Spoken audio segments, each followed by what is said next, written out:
Herbert Wells' The Time Machine. I. The time traveler, for so it will be convenient to speak of him, was expounding a recondite matter to us.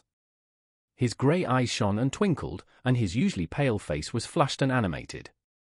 The fire burned brightly, and the soft radiance of the incandescent lights in the lilies of silver caught the bubbles that flashed and passed in our glasses.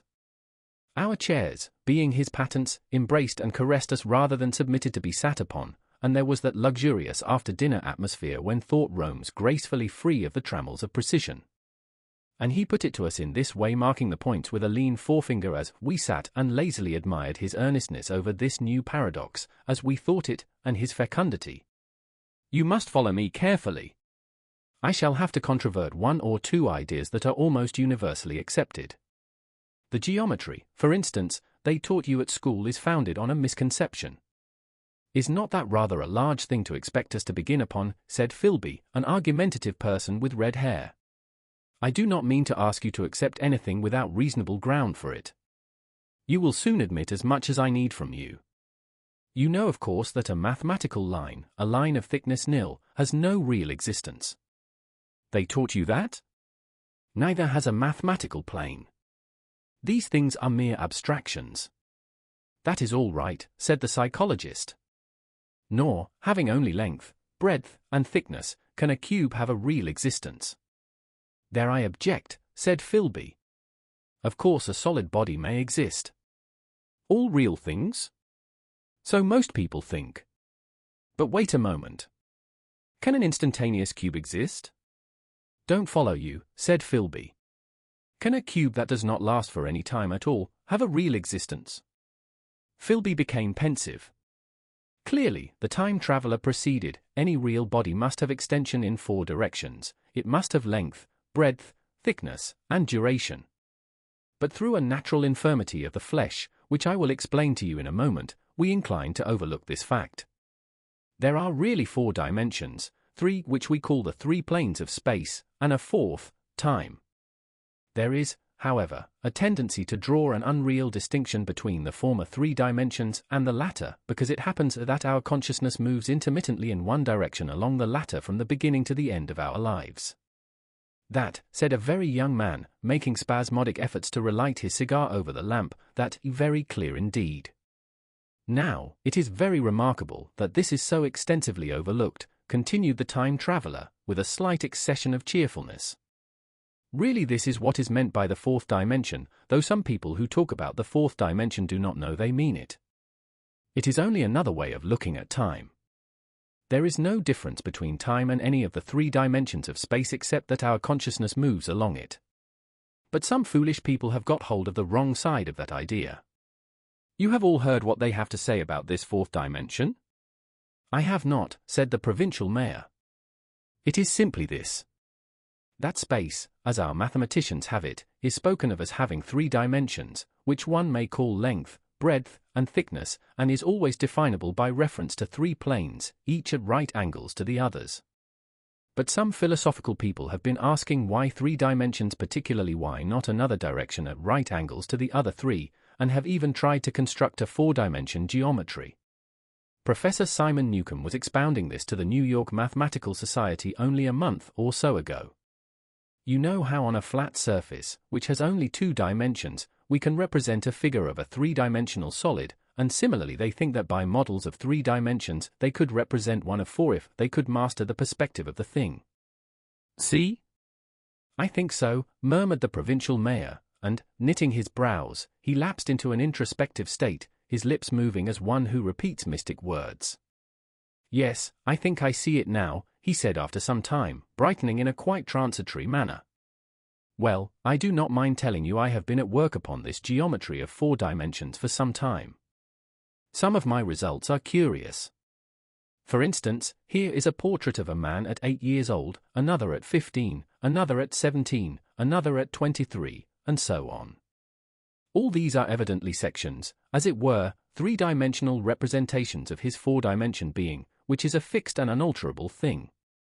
Scientific people, proceeded the time traveler, after the pause required for the proper assimilation of this, know very well that time is only a kind of space. Here is a popular scientific diagram, a weather record. This line I trace with my finger shows the movement of the barometer. Yesterday it was so high, yesterday night it fell, then this morning it rose again, and so gently upward to here. Surely the mercury did not trace this line in any of the dimensions of space generally recognized? But certainly it traced such a line, and that line, therefore, we must conclude was along the time dimension.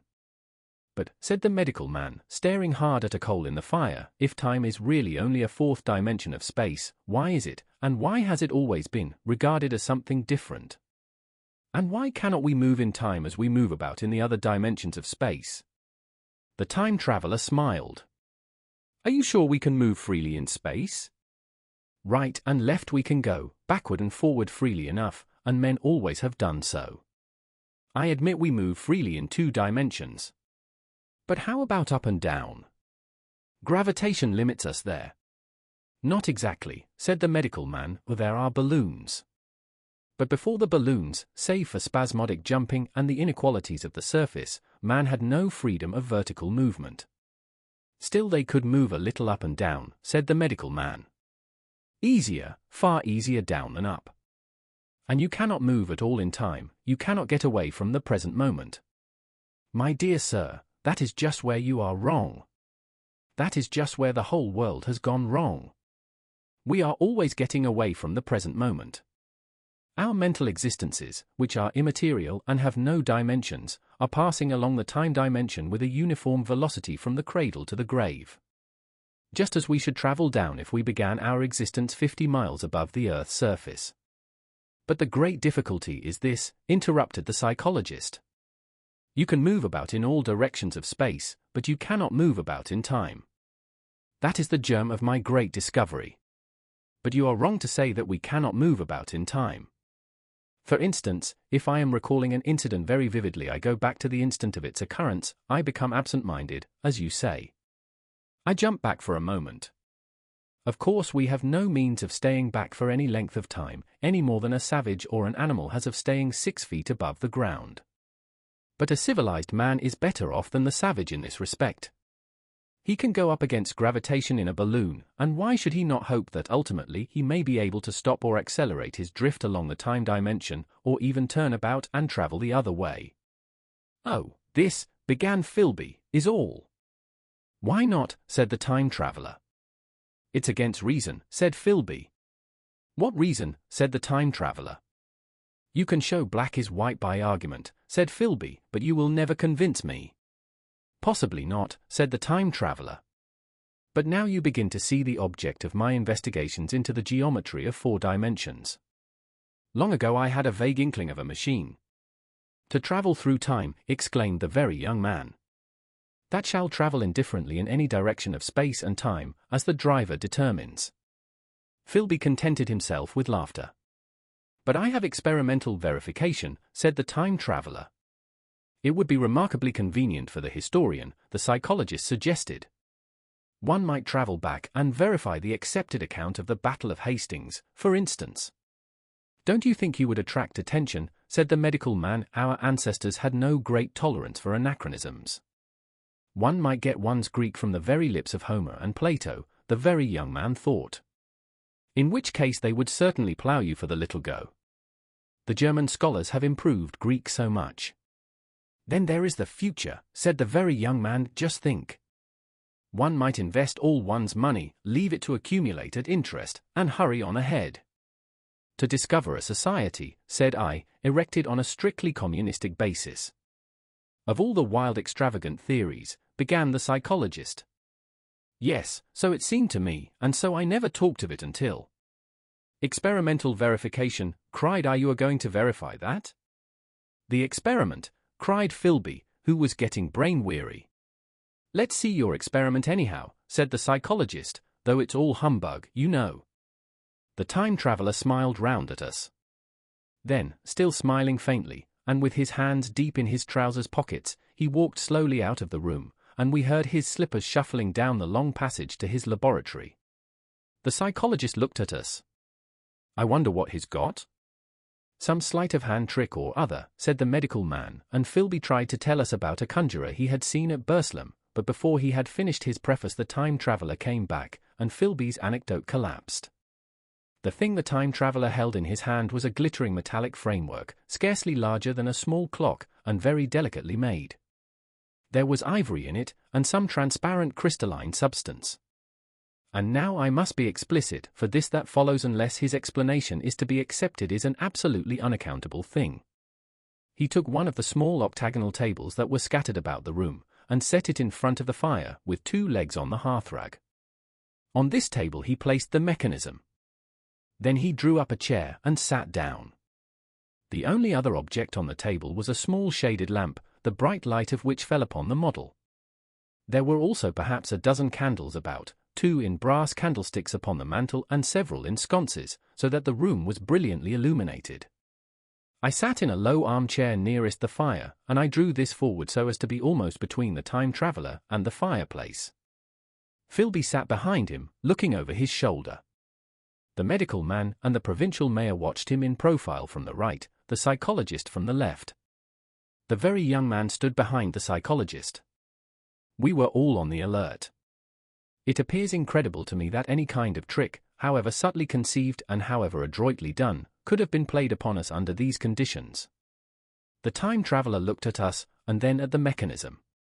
"Well," said the psychologist. "This little affair," said the time traveler, resting his elbows upon the table and pressing his hands together above the apparatus, "is only a model. It is my plan for a machine to travel through time. You will notice that it looks singularly askew, and that there is an odd twinkling appearance about this bar, as though it was in some way unreal." He pointed to the part with his finger. "Also, here is one little white lever, and here is another." The medical man got up out of his chair and peered into the thing. "It's beautifully made," he said. "It took 2 years to make," retorted the time traveler. Then, when we had all imitated the action of the medical man, he said, "Now I want you clearly to understand that this lever, being pressed over, sends the machine gliding into the future, and this other reverses the motion. This saddle represents the seat of a time traveler. Presently I am going to press the lever, and off the machine will go. It will vanish, pass into future time, and disappear. Have a good look at the thing. Look at the table too, and satisfy yourselves there is no trickery. I don't want to waste this model, and then be told I'm a quack." There was a minute's pause perhaps. The psychologist seemed about to speak to me, but changed his mind. Then the time traveler put forth his finger towards the lever. "No," he said suddenly. "Lend me your hand." And turning to the psychologist, he took that individual's hand in his own and told him to put out his forefinger. So that it was the psychologist himself who sent forth the model time machine on its interminable voyage. We all saw the lever turn. I am absolutely certain there was no trickery. There was a breath of wind, and the lamp flame jumped. One of the candles on the mantel was blown out, and the little machine suddenly swung round, became indistinct, was seen as a ghost for a second perhaps, as an eddy of faintly glittering brass and ivory, and it was gone, vanished. Save for the lamp, the table was bare. Everyone was silent for a minute. Then Philby said he was damned. The psychologist recovered from his stupor, and suddenly looked under the table. At that the time traveler laughed cheerfully. "Well," he said, with a reminiscence of the psychologist. Then, getting up, he went to the tobacco jar on the mantel, and with his back to us began to fill his pipe. We stared at each other. "Look here," said the medical man, "are you in earnest about this? Do you seriously believe that that machine has traveled into time?" "Certainly," said the time traveler, stooping to light a spill at the fire. Then he turned, lighting his pipe, to look at the psychologist's face. The psychologist, to show that he was not unhinged, helped himself to a cigar and tried to light it uncut. "What is more, I have a big machine nearly finished in there." He indicated the laboratory, "and when that is put together I mean to have a journey on my own account."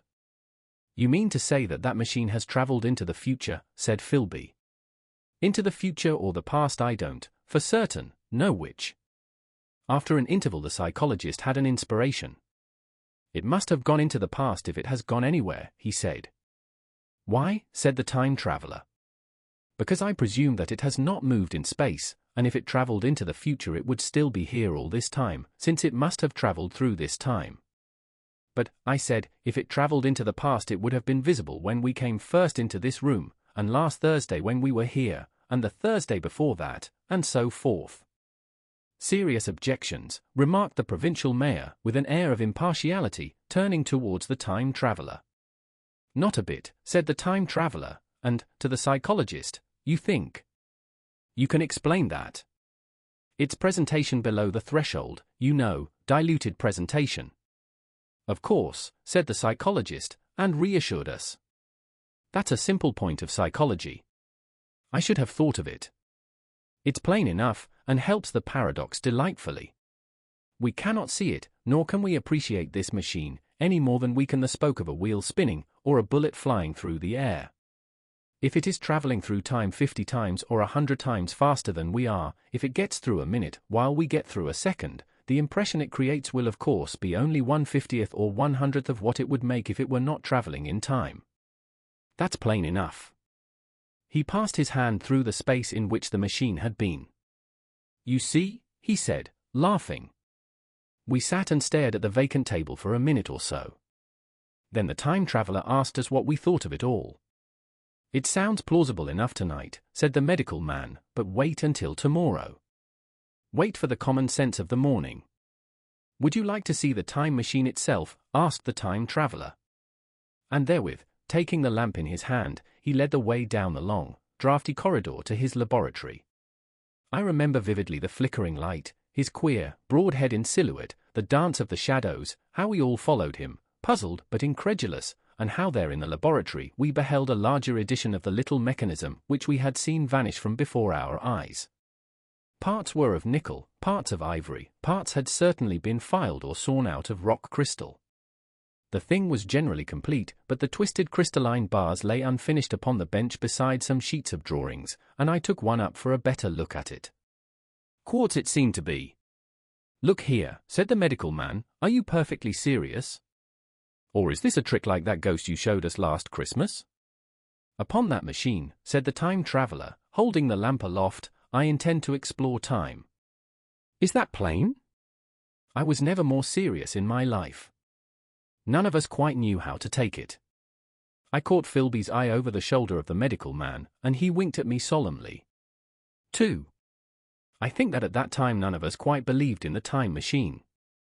The fact is, the time traveler was one of those men who are too clever to be believed. You never felt that you saw all round him, you always suspected some subtle reserve, some ingenuity in ambush, behind his lucid frankness. Had Philby shown the model and explained the matter in the time traveler's words, we should have shown him far less skepticism. For we should have perceived his motives. A pork butcher could understand Philby. But the time traveler had more than a touch of whim among his elements, and we distrusted him. Things that would have made the frame of a less clever man seem tricks in his hands. It is a mistake to do things too easily. The serious people who took him seriously never felt quite sure of his deportment. They were somehow aware that trusting their reputations for judgment with him was like furnishing a nursery with eggshell china. So I don't think any of us said very much about time traveling in the interval between that Thursday and the next, though its odd potentialities ran, no doubt, in most of our minds, its plausibility, that is, its practical incredibleness, the curious possibilities of anachronism and of utter confusion it suggested. For my own part, I was particularly preoccupied with the trick of the model. That I remember discussing with the medical man, whom I met on Friday at the Linnaean. He said he had seen a similar thing at Tübingen, and laid considerable stress on the blowing out of the candle. But how the trick was done he could not explain. The next Thursday I went again to Richmond. I suppose I was one of the time traveller's most constant guests and, arriving late, found 4 or 5 men already assembled in his drawing room. The medical man was standing before the fire with a sheet of paper in one hand and his watch in the other. I looked round for the time traveller, and it's 7:30 now, said the medical man. I suppose we'd better have dinner. Where's, said I, naming our host. You've just come? It's rather odd. He's unavoidably detained. He asks me in this note to lead off with dinner at 7 if he's not back. Says he'll explain when he comes. It seems a pity to let the dinner spoil, said the editor of a well-known daily paper, and thereupon the doctor rang the bell. The psychologist was the only person besides the doctor and myself who had attended the previous dinner. The other men were blank, the editor aforementioned, a certain journalist, and another a quiet, shy man with a beard whom I didn't know, and who, as far as my observation went, never opened his mouth all the evening. There was some speculation at the dinner table about the time traveler's absence, and I suggested time traveling, in a half-jocular spirit. The editor wanted that explained to him, and the psychologist volunteered a wooden account of this ingenious paradox and trick we had witnessed that day week. He was in the midst of his exposition when the door from the corridor opened slowly and without noise. I was facing the door, and saw it first. "Hello," I said. "At last." And the door opened wider, and the time traveler stood before us. I gave a cry of surprise. "Good heavens! Man, what's the matter?" cried the medical man, who saw him next. And the whole tableful turned towards the door. He was in an amazing plight. His coat was dusty and dirty and smeared with green down the sleeves, his hair disordered, and as it seemed to me grayer either with dust and dirt or because its color had actually faded. His face was ghastly pale, his chin had a brown cut on it, a cut half-healed, his expression was haggard and drawn, as by intense suffering. For a moment he hesitated in the doorway, as if he had been dazzled by the light. Then he came into the room. He walked with just such a limp as I have seen in foots or tramps. We stared at him in silence, expecting him to speak. He said not a word, but came painfully to the table, and made a motion towards the wine. The editor filled a glass of champagne, and pushed it towards him. He drained it, and it seemed to do him good, for he looked round the table, and the ghost of his old smile flickered across his face. "What on earth have you been up to, man?" said the doctor. The time traveler did not seem to hear. "Don't let me disturb you," he said, with a certain faltering articulation. "I'm all right." He stopped, held out his glass for more, and took it off at a draught. "That's good," he said. His eyes grew brighter, and a faint color came into his cheeks. His glance flickered over our faces with a certain dull approval, and then went round the warm and comfortable room. Then he spoke again, still as it were feeling his way among his words. "I'm going to wash and dress, and then I'll come down and explain things. Save me some of that mutton. I'm starving for a bit of meat." He looked across at the editor, who was a rare visitor, and hoped he was all right. The editor began a question. "Tell you presently," said the time traveler. "I am funny. Be all right in a minute." He put down his glass, and walked towards the staircase door. Again I remarked his lameness and the soft padding sound of his footfall, and standing up in my place, I saw his feet as he went out. He had nothing on them but a pair of tattered, blood-stained socks. Then the door closed upon him. I had half a mind to follow, till I remembered how he detested any fuss about himself. For a minute, perhaps, my mind was wool-gathering. Then, remarkable behavior of an eminent scientist, I heard the editor say, thinking, after his wont, in headlines. And this brought my attention back to the bright dinner table. "What's the game?" said the journalist. "Has he been doing the amateur cadger?" "I don't follow." I met the eye of the psychologist, and read my own interpretation in his face. I thought of the time traveler limping painfully upstairs. I don't think anyone else had noticed his lameness. The first to recover completely from this surprise was the medical man, who rang the bell. The time traveler hated to have servants waiting at dinner for a hot plate. At that the editor turned to his knife and fork with a grunt, and the silent man followed suit. The dinner was resumed. Conversation was exclamatory for a little while, with gaps of wonderment, and then the editor got fervent in his curiosity. "Does our friend eke out his modest income with a crossing? Or has he his Nebuchadnezzar phases?" he inquired. "I feel assured it's this business of the time machine," I said, and took up the psychologist's account of our previous meeting. The new guests were frankly incredulous. The editor raised objections. What was this time traveling? A man couldn't cover himself with dust by rolling in a paradox, could he? And then, as the idea came home to him, he resorted to caricature. Hadn't they any clothes brushes in the future? The journalist, too, would not believe at any price, and joined the editor in the easy work of heaping ridicule on the whole thing. They were both the new kind of journalist, very joyous, irreverent young men.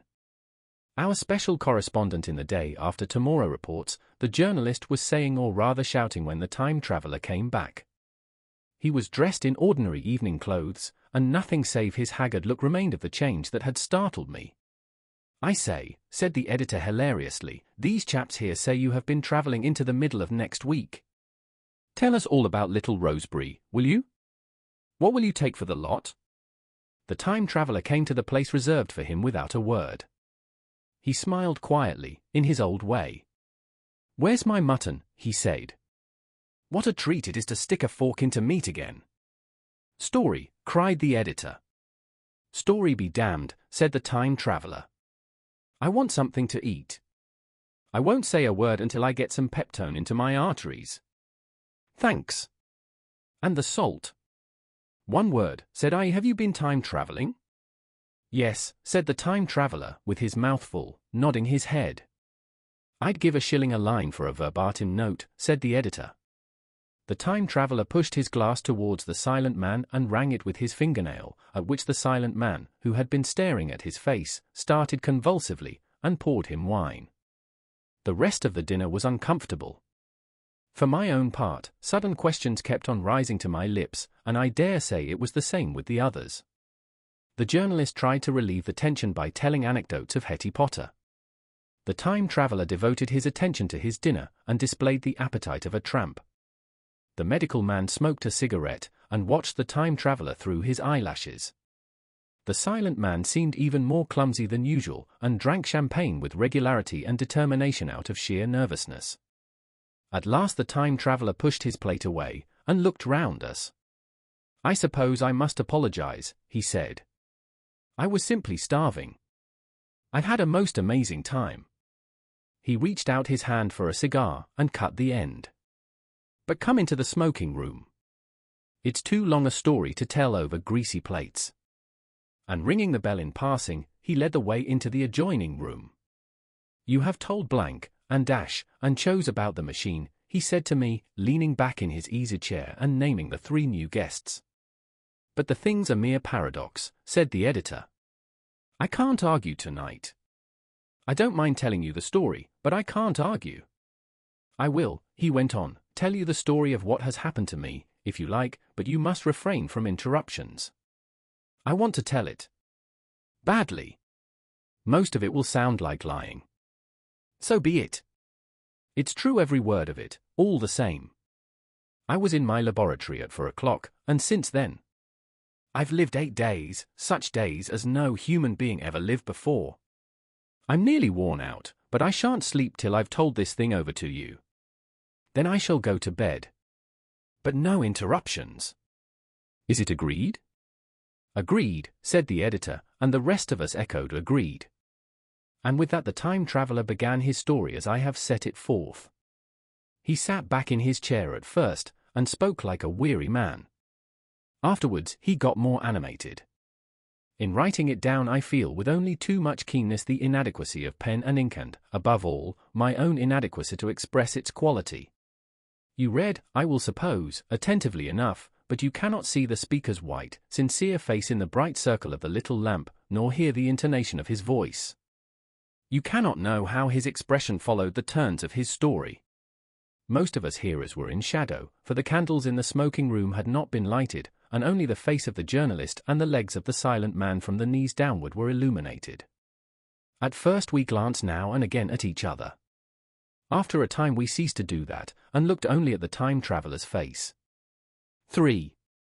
I told some of you last Thursday of the principles of the time machine, and showed you the actual thing itself, incomplete in the workshop. There it is now, a little travel-worn, truly, and one of the ivory bars is cracked, and a brass rail bent, but the rest of it sound enough. I expected to finish it on Friday, but on Friday, when the putting together was nearly done, I found that one of the nickel bars was exactly 1 inch too short, and this I had to get remade, so that the thing was not complete until this morning. It was at 10 o'clock today that the first of all time machines began its career. I gave it a last tap, tried all the screws again, put one more drop of oil on the quartz rod, and sat myself in the saddle. I suppose a suicide who holds a pistol to his skull feels much the same wonder at what will come next as I felt then. I took the starting lever in one hand and the stopping one in the other, pressed the first, and almost immediately the second. I seemed to reel, I felt a nightmare sensation of falling, and, looking round, I saw the laboratory exactly as before. Had anything happened? For a moment I suspected that my intellect had tricked me. Then I noted the clock. A moment before, as it seemed, it had stood at a minute or so past 10, now it was nearly 3:30. I drew a breath, set my teeth, gripped the starting lever with both hands, and went off with a thud. The laboratory got hazy and went dark. Mrs. Watchett came in and walked, apparently without seeing me, towards the garden door. I suppose it took her a minute or so to traverse the place, but to me she seemed to shoot across the room like a rocket. I pressed the lever over to its extreme position. The night came like the turning out of a lamp, and in another moment came tomorrow. The laboratory grew faint and hazy, then fainter and ever fainter.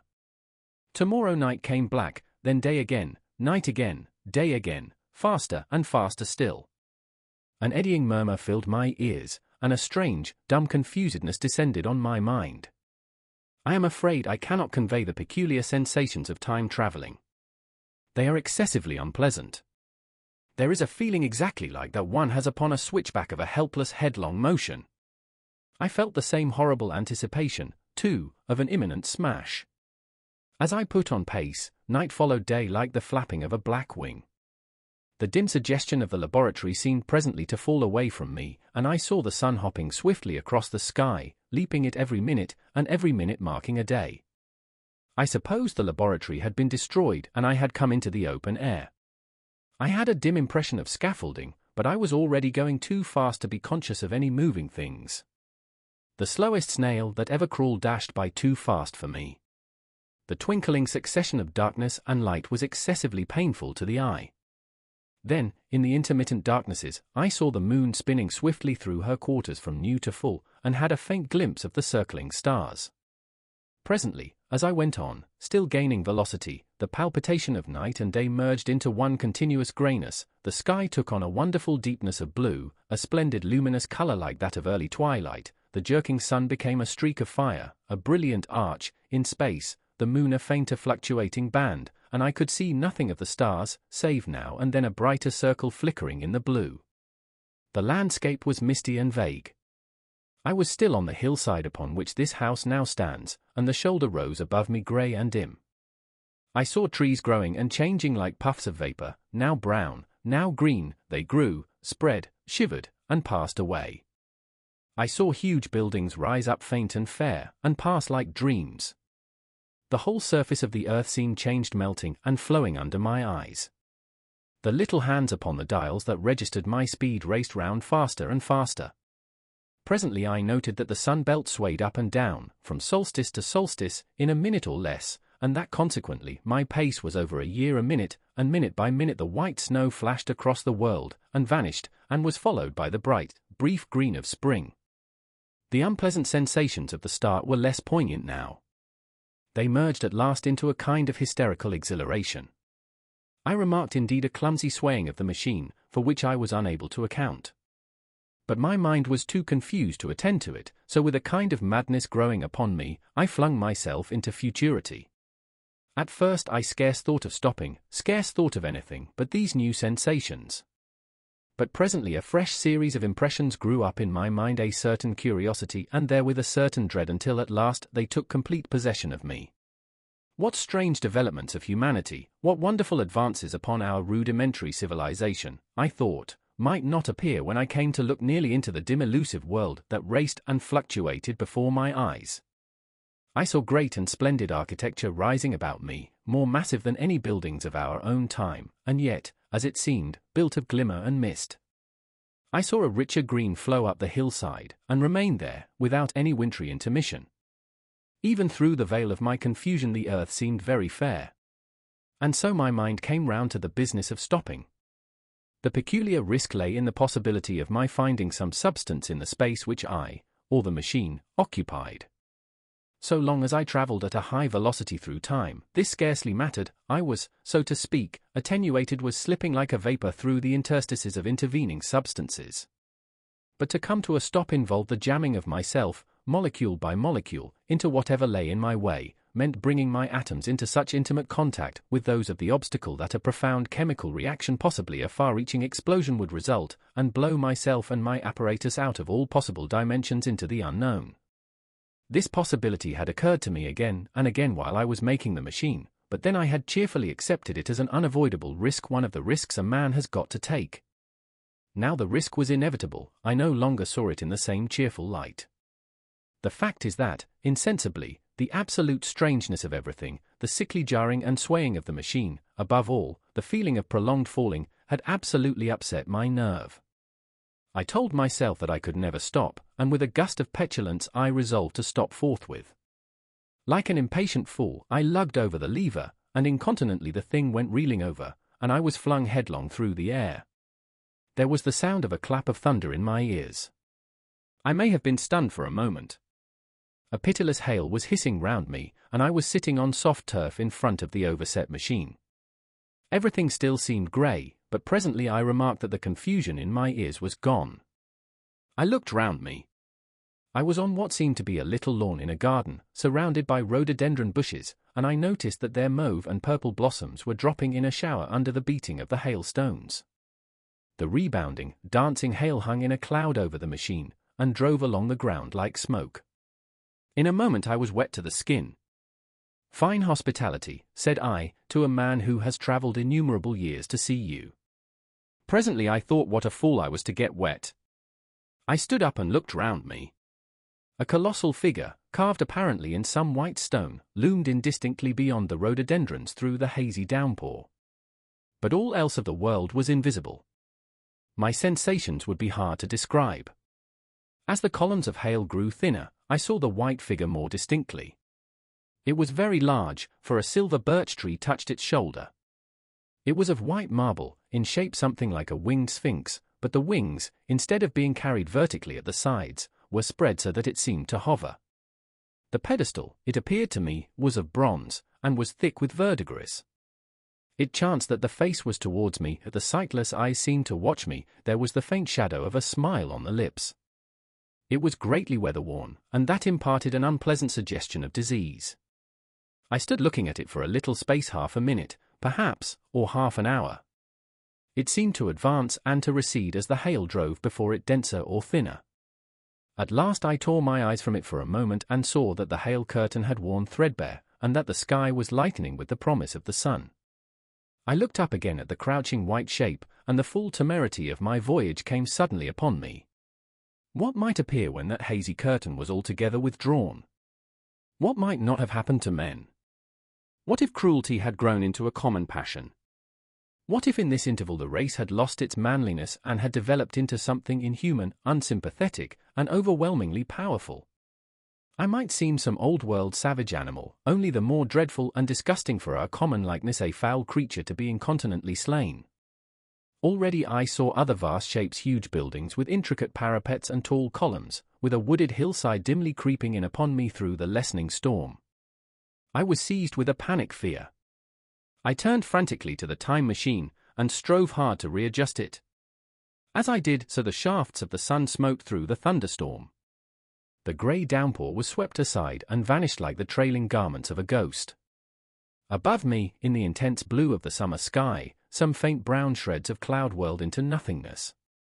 The great buildings about me stood out clear and distinct, shining with the wet of the thunderstorm, and picked out in white by the unmelted hailstones piled along their courses. I felt naked in a strange world. I felt as perhaps a bird may feel in the clear air, knowing the hawk wings above and will swoop. My fear grew to frenzy. I took a breathing space, set my teeth, and again grappled fiercely, wrist and knee, with the machine. It gave under my desperate onset and turned over. It struck my chin violently. One hand on the saddle, the other on the lever, I stood panting heavily in attitude to mount again. But with this recovery of a prompt retreat my courage recovered. I looked more curiously and less fearfully at this world of the remote future. In a circular opening, high up in the wall of the nearer house, I saw a group of figures clad in rich soft robes. They had seen me, and their faces were directed towards me. Then I heard voices approaching me. Coming through the bushes by the white sphinx were the heads and shoulders of men running. One of these emerged in a pathway leading straight to the little lawn upon which I stood with my machine. He was a slight creature, perhaps 4 feet high, clad in a purple tunic, girdled at the waist with a leather belt. Sandals or buskins, I could not clearly distinguish which were on his feet. His legs were bare to the knees, and his head was bare. Noticing that, I noticed for the first time how warm the air was. He struck me as being a very beautiful and graceful creature, but indescribably frail. His flushed face reminded me of the more beautiful kind of consumptive, that hectic beauty of which we used to hear so much. At the sight of him I suddenly regained confidence. I took my hands from the machine. 4. In another moment, we were standing face to face, I and this fragile thing out of futurity. He came straight up to me and laughed into my eyes. The absence from his bearing of any sign of fear struck me at once. Then he turned to the 2 others who were following him and spoke to them in a strange and very sweet and liquid tongue. There were others coming, and presently a little group of perhaps 8 or 10 of these exquisite creatures were about me. One of them addressed me. It came into my head, oddly enough, that my voice was too harsh and deep for them. So I shook my head, and, pointing to my ears, shook it again. He came a step forward, hesitated, and then touched my hand. Then I felt other soft little tentacles upon my back and shoulders. They wanted to make sure I was real. There was nothing in this at all alarming. Indeed, there was something in these pretty little people that inspired confidence, a graceful gentleness, a certain childlike ease. And besides, they looked so frail that I could fancy myself flinging the whole dozen of them about like 9 pins. But I made a sudden motion to warn them when I saw their little pink hands feeling at the time machine. Happily then, when it was not too late, I thought of a danger I had hitherto forgotten, and reaching over the bars of the machine I unscrewed the little levers that would set it in motion, and put these in my pocket. Then I turned again to see what I could do in the way of communication. And then, looking more nearly into their features, I saw some further peculiarities in their Dresden china type of prettiness. Their hair, which was uniformly curly, came to a sharp end at the neck and cheek. There was not the faintest suggestion of it on the face, and their ears were singularly minute. The mouths were small, with bright red, rather thin lips, and the little chins ran to a point. The eyes were large and mild, and this may seem egotism on my part. I fancied even that there was a certain lack of the interest I might have expected in them. As they made no effort to communicate with me, but simply stood round me smiling and speaking in soft cooing notes to each other, I began the conversation. I pointed to the time machine and to myself. Then, hesitating for a moment how to express time, I pointed to the sun. At once a quaintly pretty little figure in checkered purple and white followed my gesture, and then astonished me by imitating the sound of thunder. For a moment I was staggered, though the import of his gesture was plain enough. The question had come into my mind abruptly: were these creatures fools? You may hardly understand how it took me. You see, I had always anticipated that the people of the year 802,000 odd would be incredibly in front of us in knowledge, art, everything. Then one of them suddenly asked me a question that showed him to be on the intellectual level of one of our 5-year-old children. Asked me, in fact, if I had come from the sun in a thunderstorm. It let loose the judgment I had suspended upon their clothes, their frail light limbs, and fragile features. A flow of disappointment rushed across my mind. For a moment I felt that I had built the time machine in vain. I nodded, pointed to the sun, and gave them such a vivid rendering of a thunderclap as startled them. They all withdrew a pace or so and bowed. Then came one laughing towards me, carrying a chain of beautiful flowers altogether new to me, and put it about my neck. The idea was received with melodious applause, and presently they were all running to and fro for flowers, and laughingly flinging them upon me until I was almost smothered with blossom. You who have never seen the like can scarcely imagine what delicate and wonderful flowers countless years of culture had created. Then someone suggested that their playthings should be exhibited in the nearest building, and so I was led past the Sphinx of white marble, which had seemed to watch me all the while with a smile at my astonishment, towards a vast grey edifice of fretted stone.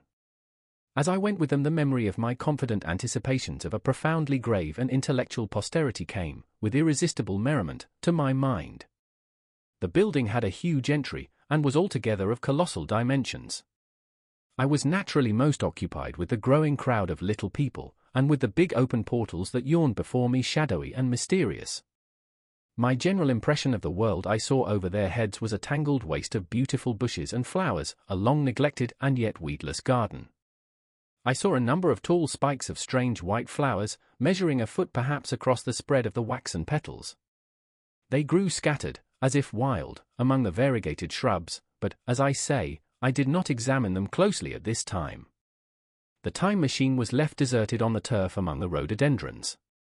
The arch of the doorway was richly carved, but naturally I did not observe the carving very narrowly, though I fancied I saw suggestions of old Phoenician decorations as I passed through, and it struck me that they were very badly broken and weather-worn.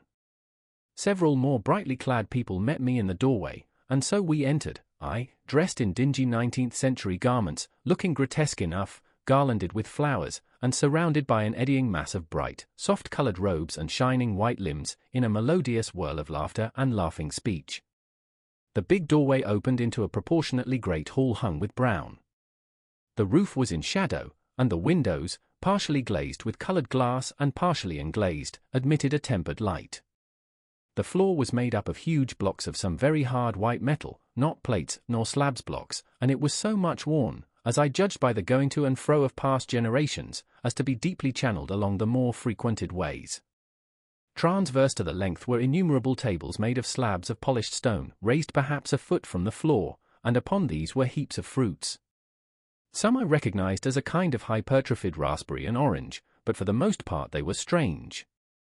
Between the tables was scattered a great number of cushions. Upon these my conductors seated themselves, signing for me to do likewise. With a pretty absence of ceremony they began to eat the fruit with their hands, flinging peel and stalks, and so forth, into the round openings in the sides of the tables. I was not loath to follow their example, for I felt thirsty and hungry. As I did so I surveyed the hall at my leisure. And perhaps the thing that struck me most was its dilapidated look. The stained glass windows, which displayed only a geometrical pattern, were broken in many places, and the curtains that hung across the lower end were thick with dust. And it caught my eye that the corner of the marble table near me was fractured. Nevertheless, the general effect was extremely rich and picturesque.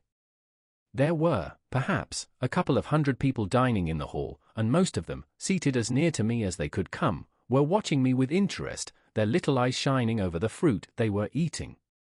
All were clad in the same soft and yet strong, silky material. Fruit, by the by, was all their diet. These people of the remote future were strict vegetarians, and while I was with them, in spite of some carnal cravings, I had to be frugivorous also. Indeed, I found afterwards that horses, cattle, sheep, dogs, had followed the ichthyosaurus into extinction.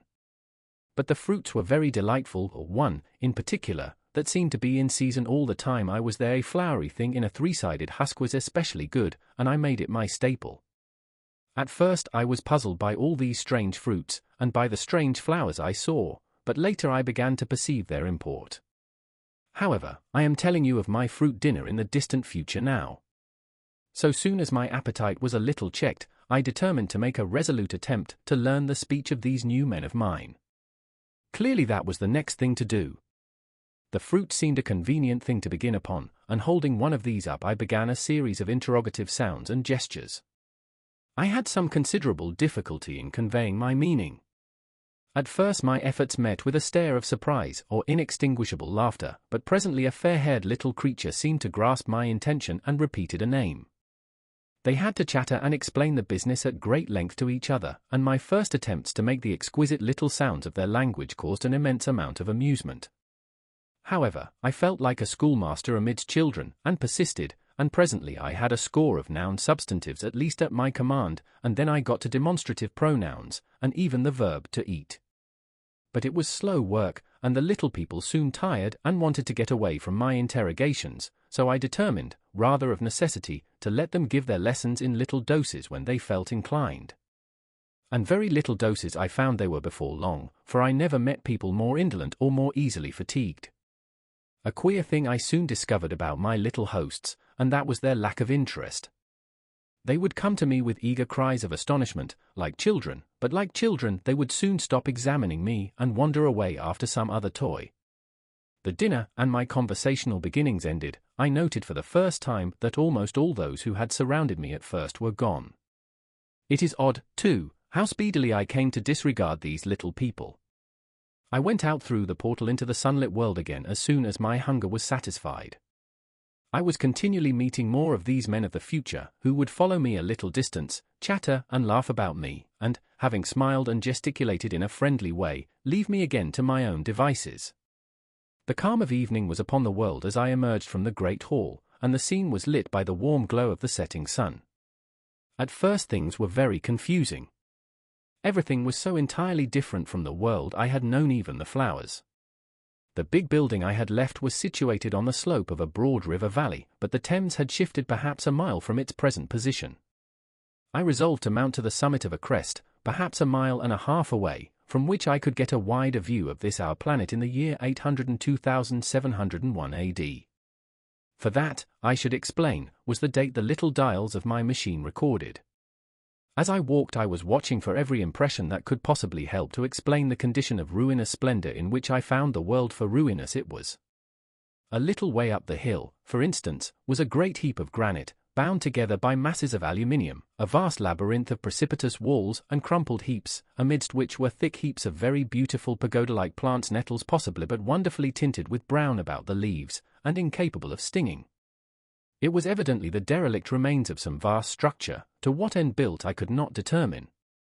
It was here that I was destined, at a later date, to have a very strange experience, the first intimation of a still stranger discovery, but of that I will speak in its proper place. Looking round with a sudden thought, from a terrace on which I rested for a while, I realized that there were no small houses to be seen. Apparently the single house, and possibly even the household, had vanished. Here and there among the greenery were palace-like buildings, but the house and the cottage, which form such characteristic features of our own English landscape, had disappeared. Communism, said I to myself. And on the heels of that came another thought. I looked at the half-dozen little figures that were following me. Then, in a flash, I perceived that all had the same form of costume, the same soft hairless visage, and the same girlish rotundity of limb. It may seem strange, perhaps, that I had not noticed this before. But everything was so strange. Now, I saw the fact plainly enough. In costume, and in all the differences of texture and bearing that now mark off the sexes from each other, these people of the future were alike. And the children seemed to my eyes to be but the miniatures of their parents. I judged, then, that the children of that time were extremely precocious, physically at least, and I found afterwards abundant verification of my opinion. Seeing the ease and security in which these people were living, I felt that this close resemblance of the sexes was after all what one would expect for the strength of a man and the softness of a woman, the institution of the family, and the differentiation of occupations are mere militant necessities of an age of physical force, where population is balanced and abundant. Much childbearing becomes an evil rather than a blessing to the state, where violence comes but rarely an offspring are secure. There is less necessity, indeed there is no necessity, for an efficient family, and the specialization of the sexes with reference to their children's needs disappears. We see some beginnings of this even in our own time, and in this future age it was complete. This, I must remind you, was my speculation at the time. Later, I was to appreciate how far it fell short of the reality. While I was musing upon these things, my attention was attracted by a pretty little structure, like a well under a cupola. I thought in a transitory way of the oddness of wells still existing, and then resumed the thread of my speculations. There were no large buildings towards the top of the hill, and as my walking powers were evidently miraculous, I was presently left alone for the first time. With a strange sense of freedom and adventure I pushed on up to the crest. There I found a seat of some yellow metal that I did not recognize, corroded in places with a kind of pinkish rust and half smothered in soft moss, the armrests cast and filed into the resemblance of griffins' heads. I sat down on it, and I surveyed the broad view of our old world under the sunset of that long day. It was as sweet and fair a view as I have ever seen. The sun had already gone below the horizon, and the west was flaming gold, touched with some horizontal bars of purple and crimson. Below was the valley of the Thames, in which the river lay like a band of burnished steel. I have already spoken of the great palaces dotted about among the variegated greenery, some in ruins and some still occupied. Here and there rose a white or silvery figure in the waste garden of the earth, here and there came the sharp vertical line of some cupola or obelisk. There were no hedges, no signs of proprietary rights, no evidences of agriculture, the whole earth had become a garden. So watching, I began to put my interpretation upon the things I had seen, and as it shaped itself to me that evening, my interpretation was something in this way.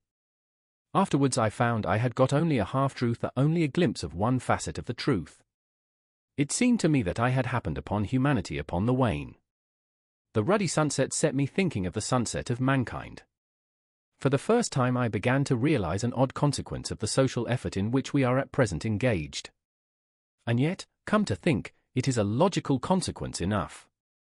Strength is the outcome of need, security sets a premium on feebleness.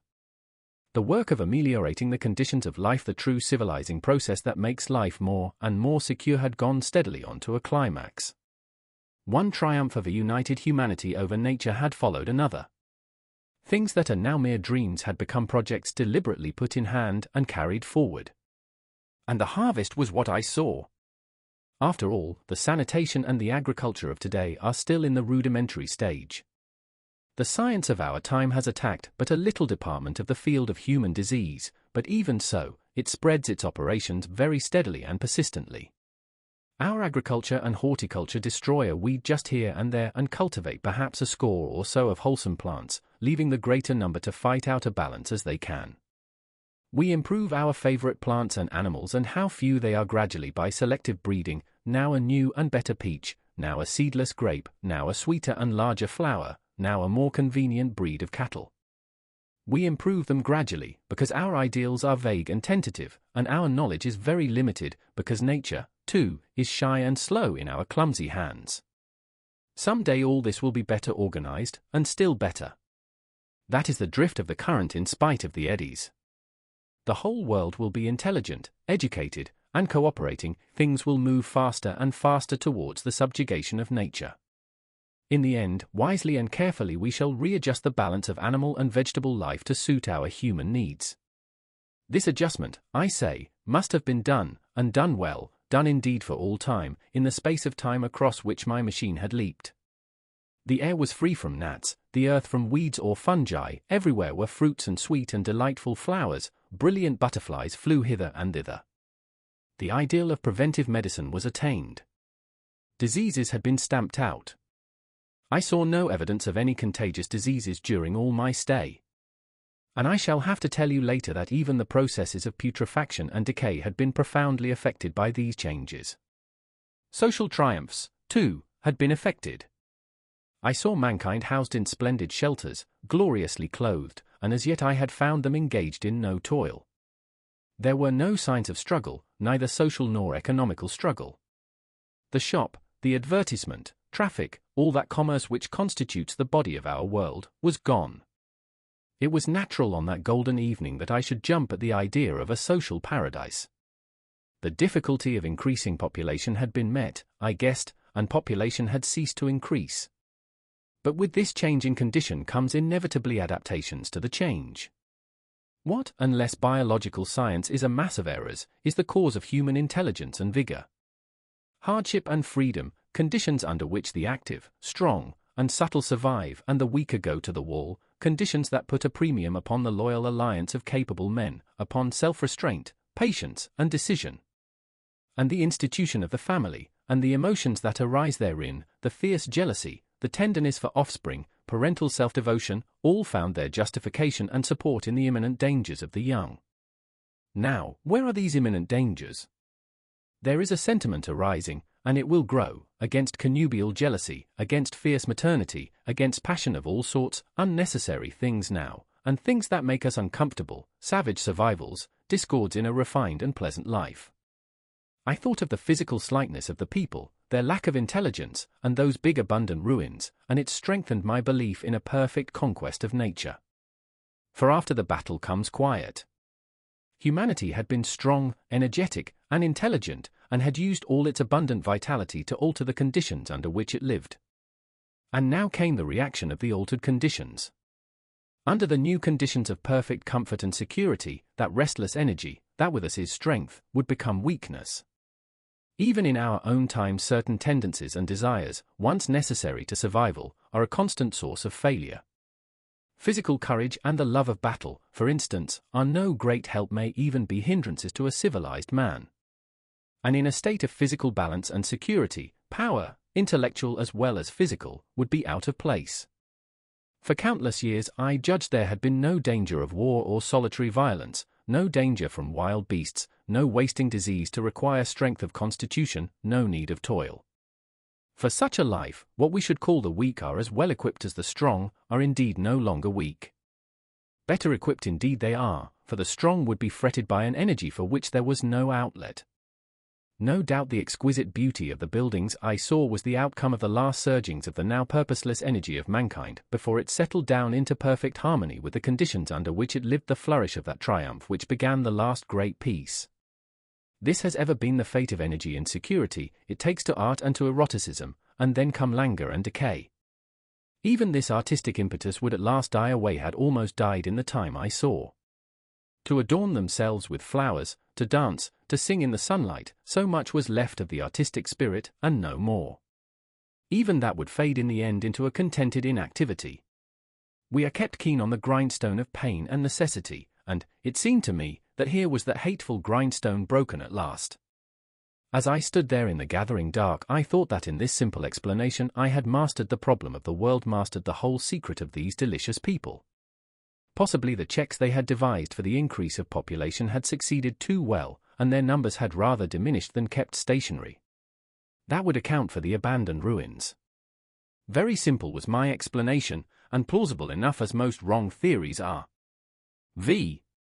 As I stood there musing over this too perfect triumph of man, the full moon, yellow and gibbous, came up out of an overflow of silver light in the northeast. The bright little figure ceased to move about below, a noiseless owl flitted by, and I shivered with the chill of the night. I determined to descend and find where I could sleep. I looked for the building I knew. Then my eye travelled along to the figure of the white sphinx upon the pedestal of bronze, growing distinct as the light of the rising moon grew brighter. I could see the silver birch against it. There was the tangle of rhododendron bushes, black in the pale light, and there was the little lawn. I looked at the lawn again. A queer doubt chilled my complacency. No, said I stoutly to myself, that was not the lawn. But it was the lawn. For the white leprous face of the Sphinx was towards it. Can you imagine what I felt as this conviction came home to me? But you cannot. The time machine was gone. At once, like a lash across the face, came the possibility of losing my own age, of being left helpless in this strange new world. The bare thought of it was an actual physical sensation. I could feel it grip me at the throat and stop my breathing. In another moment I was in a passion of fear and running with great leaping strides down the slope. Once I fell headlong and cut my face. I lost no time in stanching the blood, but jumped up and ran on, with a warm trickle down my cheek and chin. All the time I ran I was saying to myself, they have moved it a little, pushed it under the bushes out of the way. Nevertheless, I ran with all my might. All the time, with the certainty that sometimes comes with excessive dread, I knew that such assurance was folly, knew instinctively that the machine was removed out of my reach. My breath came with pain. I suppose I covered the whole distance from the hill crest to the little lawn, 2 miles perhaps, in 10 minutes. And I am not a young man. I cursed aloud, as I ran, at my confident folly in leaving the machine, wasting good breath thereby. I cried aloud, and none answered. Not a creature seemed to be stirring in that moonlit world. When I reached the lawn my worst fears were realized. Not a trace of the thing was to be seen. I felt faint and cold when I faced the empty space among the black tangle of bushes. I ran round it furiously, as if the thing might be hidden in a corner, and then stopped abruptly, with my hands clutching my hair. Above me towered the Sphinx, upon the bronze pedestal, white, shining, leprous, in the light of the rising moon. It seemed to smile in mockery of my dismay. I might have consoled myself by imagining the little people had put the mechanism in some shelter for me, had I not felt assured of their physical and intellectual inadequacy. That is what dismayed me, the sense of some hitherto unsuspected power, through whose intervention my invention had vanished. Yet, for one thing I felt assured, unless some other age had produced its exact duplicate, the machine could not have moved in time. The attachment of the levers, I will show you the method later, prevented anyone from tampering with it in that way when they were removed. It had moved, and was hid only in space. But then, where could it be? I think I must have had a kind of frenzy. I remember running violently in and out among the moonlit bushes all round the Sphinx, and startling some white animal that, in the dim light, I took for a small deer. I remember, too, late that night, beating the bushes with my clenched fist until my knuckles were gashed and bleeding from the broken twigs. Then, sobbing and raving in my anguish of mind, I went down to the great building of stone. The big hall was dark, silent, and deserted.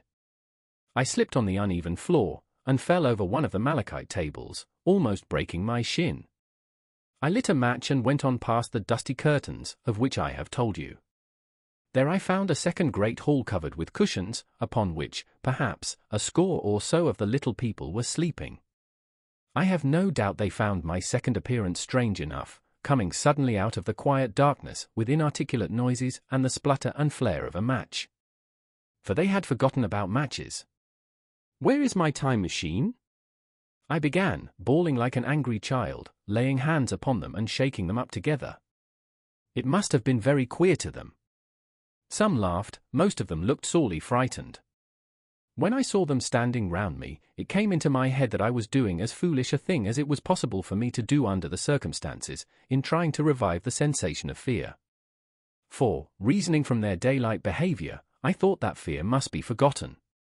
Abruptly, I dashed down the match, and, knocking one of the people over in my course, went blundering across the big dining hall again, out under the moonlight. I heard cries of terror and their little feet running and stumbling this way and that. I do not remember all I did as the moon crept up the sky. I suppose it was the unexpected nature of my loss that maddened me. I felt hopelessly cut off from my own kind, a strange animal in an unknown world. I must have raved to and fro, screaming and crying upon God and fate. I have a memory of horrible fatigue, as the long night of despair wore away, of looking in this impossible place and that, of groping among moonlit ruins and touching strange creatures in the black shadows, at last, of lying on the ground near the Sphinx and weeping with absolute wretchedness. I had nothing left but misery. Then I slept, and when I woke again it was full day, and a couple of sparrows were hopping round me on the turf within reach of my arm. I sat up in the freshness of the morning, trying to remember how I had got there, and why I had such a profound sense of desertion and despair. Then things came clear in my mind. With the plain, reasonable daylight, I could look my circumstances fairly in the face. I saw the wild folly of my frenzy overnight, and I could reason with myself. Suppose the worst? I said. Suppose the machine altogether lost, perhaps destroyed? It behoves me to be calm and patient, to learn the way of the people, to get a clear idea of the method of my loss, and the means of getting materials and tools, so that in the end, perhaps, I may make another. That would be my only hope, perhaps, but better than despair. And, after all, it was a beautiful and curious world. But probably, the machine had only been taken away. Still, I must be calm and patient, find its hiding place, and recover it by force or cunning. And with that I scrambled to my feet and looked about me, wondering where I could bathe. I felt weary, stiff, and travel-soiled. The freshness of the morning made me desire an equal freshness. I had exhausted my emotion. Indeed, as I went about my business, I found myself wondering at my intense excitement overnight. I made a careful examination of the ground about the little lawn. I wasted some time in futile questionings, conveyed, as well as I was able, to such of the little people as came by. They all failed to understand my gestures, some were simply stolid, some thought it was a jest and laughed at me. I had the hardest task in the world to keep my hands off their pretty laughing faces. It was a foolish impulse, but the devil begotten of fear and blind anger was ill-curbed and still eager to take advantage of my perplexity. The turf gave better counsel. I found a groove ripped in it, about midway between the pedestal of the Sphinx and the marks of my feet where, on arrival, I had struggled with the overturned machine. There were other signs of removal about, with queer narrow footprints like those I could imagine made by a sloth. This directed my closer attention to the pedestal. It was, as I think I have said, of bronze.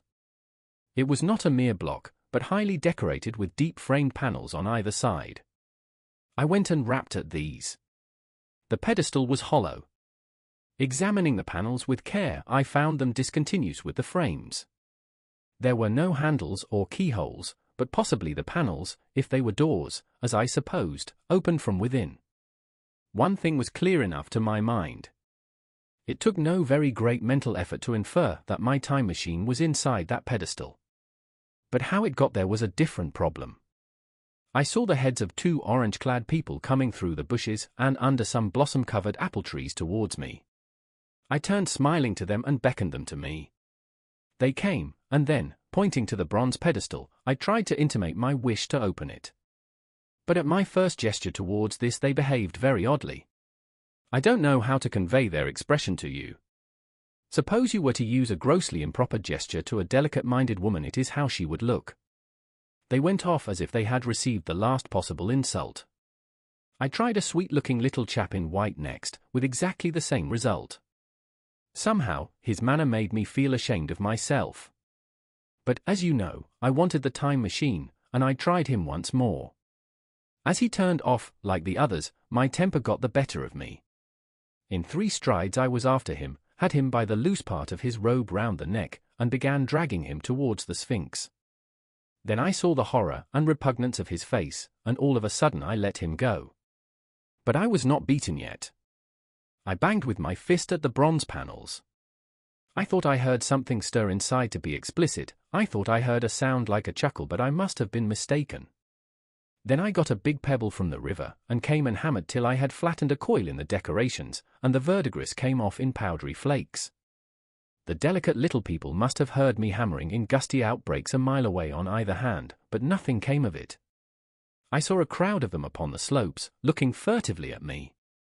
At last, hot and tired, I sat down to watch the place. But I was too restless to watch long. I am too occidental for a long vigil. I could work at a problem for years, but to wait inactive for 24 hours, that is another matter. I got up after a time, and began walking aimlessly through the bushes towards the hill again. Patience, said I to myself. If you want your machine again, you must leave that Sphinx alone. If they mean to take your machine away, it's little good your wrecking their bronze panels, and if they don't, you will get it back as soon as you can ask for it. To sit among all those unknown things before a puzzle like that is hopeless. That way lies monomania. Face this world. Learn its ways, watch it, be careful of too hasty guesses at its meaning. In the end you will find clues to it all. Then suddenly the humor of the situation came into my mind, the thought of the years I had spent in study and toil to get into the future age, and now my passion of anxiety to get out of it. I had made myself the most complicated and the most hopeless trap that ever a man devised. Although it was at my own expense, I could not help myself. I laughed aloud. Going through the big palace, it seemed to me that the little people avoided me. It may have been my fancy, or it may have had something to do with my hammering at the gates of bronze. Yet I felt tolerably sure of the avoidance. I was careful, however, to show no concern and to abstain from any pursuit of them, and in the course of a day or 2 things got back to the old footing. I made what progress I could in the language, and in addition I pushed my explorations here and there. Either I missed some subtle point or their language was excessively simple, almost exclusively composed of concrete substantives and verbs. There seemed to be few, if any, abstract terms, or little use of figurative language. Their sentences were usually simple and of 2 words, and I failed to convey or understand any but the simplest propositions. I determined to put the thought of my time machine and the mystery of the bronze doors under the Sphinx as much as possible in a corner of memory, until my growing knowledge would lead me back to them in a natural way. Yet a certain feeling, you may understand, tethered me in a circle of a few miles round the point of my arrival. So far as I could see, all the world displayed the same exuberant richness as the Thames Valley. From every hill I climbed I saw the same abundance of splendid buildings, endlessly varied in material and style, the same clustering thickets of evergreens, the same blossom-laden trees and tree ferns. Here and there water shone like silver, and beyond, the land rose into blue undulating hills, and so faded into the serenity of the sky. A peculiar feature which presently attracted my attention was the presence of certain circular wells, several, as it seemed to me, of a very great depth. One lay by the path up the hill, which I had followed during my first walk. Like the others, it was rimmed with bronze, curiously wrought, and protected by a little cupola from the rain. Sitting by the side of these wells, and peering down into the shafted darkness, I could see no gleam of water, nor could I start any reflection with a lighted match. But in all of them I heard a certain sound, a thud thud thud, like the beating of some big engine, and I discovered, from the flaring of my matches, that a steady current of air set down the shafts. Further, I threw a scrap of paper into the throat of one, and, instead of fluttering slowly down, it was at once sucked swiftly out of sight. After a time, too, I came to connect these wells with tall towers standing here and there upon the slopes, for above them there was often just such a flicker in the air as one sees on a hot day above a sun-scorched beach. Putting things together, I reached a strong suggestion of an extensive system of subterranean ventilation, whose true import it was difficult to imagine. I was at first inclined to associate it with the sanitary apparatus of these people. It was an obvious conclusion, but it was absolutely wrong. And here I must admit that I learned very little of drains and bells and modes of conveyance, and the like conveniences, during my time in this real future. In some of these visions of utopias and coming times which I have read, there is a vast amount of detail about building, and social arrangements, and so forth. But while such details are easy enough to obtain when the whole world is contained in one's imagination, they are altogether inaccessible to a real traveller amid such realities as I found here. Conceive the tale of London which a Negro, fresh from Central Africa, would take back to his tribe. What would he know of railway companies, of social movements, of telephone and telegraph wires, of the parcels delivery company, and postal orders, and the like? Yet we, at least, should be willing enough to explain these things to him. And even of what he knew, how much could he make his untravelled friend either apprehend or believe? Then, think how narrow the gap between a Negro and a white man of our own times, and how wide the interval between myself and these of the Golden Age. I was sensible of much which was unseen, and which contributed to my comfort, but save for a general impression of automatic organization, I fear I can convey very little of the difference to your mind. In the matter of sepulture, for instance, I could see no signs of crematoria nor anything suggestive of tombs. But it occurred to me that, possibly, there might be cemeteries, or crematoria, somewhere beyond the range of my explorings. This, again, was a question I deliberately put to myself, and my curiosity was at first entirely defeated upon the point. The thing puzzled me, and I was led to make a further remark, which puzzled me still more, that aged and infirm among this people there were none. I must confess that my satisfaction with my first theories of an automatic civilization and a decadent humanity did not long endure. Yet I could think of no other. Let me put my difficulties. The several big palaces I had explored were mere living places, great dining halls and sleeping apartments. I could find no machinery, no appliances of any kind. Yet these people were clothed in pleasant fabrics that must at times need renewal, and their sandals, though undecorated, were fairly complex specimens of metalwork. Somehow such things must be made. And the little people displayed no vestige of a creative tendency. There were no shops, no workshops, no sign of importations among them. They spent all their time in playing gently, in bathing in the river, in making love in a half-playful fashion, in eating fruit and sleeping. I could not see how things were kept going. Then, again, about the time machine, something, I knew not what, had taken it into the hollow pedestal of the White Sphinx. Why? For the life of me, I could not imagine. Those waterless wells, too, those flickering pillars. I felt I lacked a clue. I felt, how shall I put it? Suppose you found an inscription, with sentences here and there in excellent plain English, and interpolated therewith, others made up of words, of letters even, absolutely unknown to you. Well, on the third day of my visit, that was how the world of 802,701 presented itself to me. That day, too, I made a friend of a sort. It happened that, as I was watching some of the little people bathing in a shallow, one of them was seized with cramp and began drifting downstream. The main current ran rather swiftly, but not too strongly for even a moderate swimmer. It will give you an idea, therefore, of the strange deficiency in these creatures, when I tell you that none made the slightest attempt to rescue the weakly crying little thing which was drowning before their eyes. When I realized this, I hurriedly slipped off my clothes, and, wading in at a point lower down, I caught the poor mite and drew her safe to land. A little rubbing of the limbs soon brought her round, and I had the satisfaction of seeing she was all right before I left her. I had got to such a low estimate of her kind that I did not expect any gratitude from her. In that, however, I was wrong. This happened in the morning. In the afternoon I met my little woman, as I believe it was, as I was returning towards my centre from an exploration, and she received me with cries of delight and presented me with a big garland of flowers evidently made for me and me alone. The thing took my imagination. Very possibly I had been feeling desolate. At any rate I did my best to display my appreciation of the gift. We were soon seated together in a little stone arbor, engaged in conversation, chiefly of smiles. The creature's friendliness affected me exactly as a child's might have done. We passed each other flowers, and she kissed my hands. I did the same to hers. Then I tried talk, and found that her name was Weena, which, though I don't know what it meant, somehow seemed appropriate enough. That was the beginning of a queer friendship which lasted a week, and ended as I will tell you. She was exactly like a child. She wanted to be with me always. She tried to follow me everywhere, and on my next journey out and about it went to my heart to tire her down, and leave her at last, exhausted and calling after me rather plaintively. But the problems of the world had to be mastered. I had not, I said to myself, come into the future to carry on a miniature flirtation.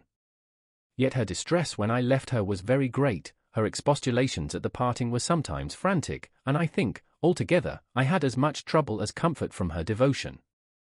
Nevertheless, she was, somehow, a very great comfort. I thought it was mere childish affection that made her cling to me. Until it was too late, I did not clearly know what I had inflicted upon her when I left her. Nor until it was too late did I clearly understand what she was to me. For, by merely seeming fond of me, and showing in her weak, futile way that she cared for me, the little doll of a creature presently gave my return to the neighborhood of the White Sphinx almost the feeling of coming home, and I would watch for her tiny figure of white and gold so soon as I came over the hill. It was from her, too, that I learned that fear had not yet left the world. She was fearless enough in the daylight, and she had the oddest confidence in me, for once, in a foolish moment, I made threatening grimaces at her, and she simply laughed at them. But she dreaded the dark, dreaded shadows, dreaded black things. Darkness to her was the one thing dreadful. It was a singularly passionate emotion, and it set me thinking and observing. I discovered then, among other things, that these little people gathered into the great houses after dark and slept in droves. To enter upon them without a light was to put them into a tumult of apprehension. I never found one out of doors, or one sleeping alone within doors, after dark.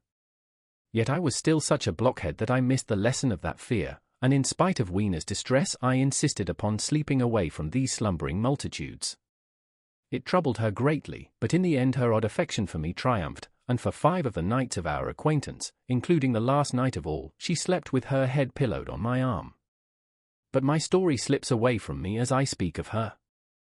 It must have been the night before her rescue that I was awakened about dawn. I had been restless, dreaming most disagreeably that I was drowned, and that sea anemones were feeling over my face with their soft palpi. I woke with a start, and with an odd fancy that some greyish animal had just rushed out of the chamber. I tried to get to sleep again, but I felt restless and uncomfortable. It was that dim grey hour when things are just creeping out of darkness, when everything is colourless and clear-cut, and yet unreal. I got up, and went down into the great hall, and so out upon the flagstones in front of the palace. I thought I would make a virtue of necessity, and see the sunrise. The moon was setting, and the dying moonlight and the first pallor of dawn were mingled in a ghastly half-light. The bushes were inky black, the ground a sombre grey, the sky colourless and cheerless. And up the hill I thought I could see ghosts.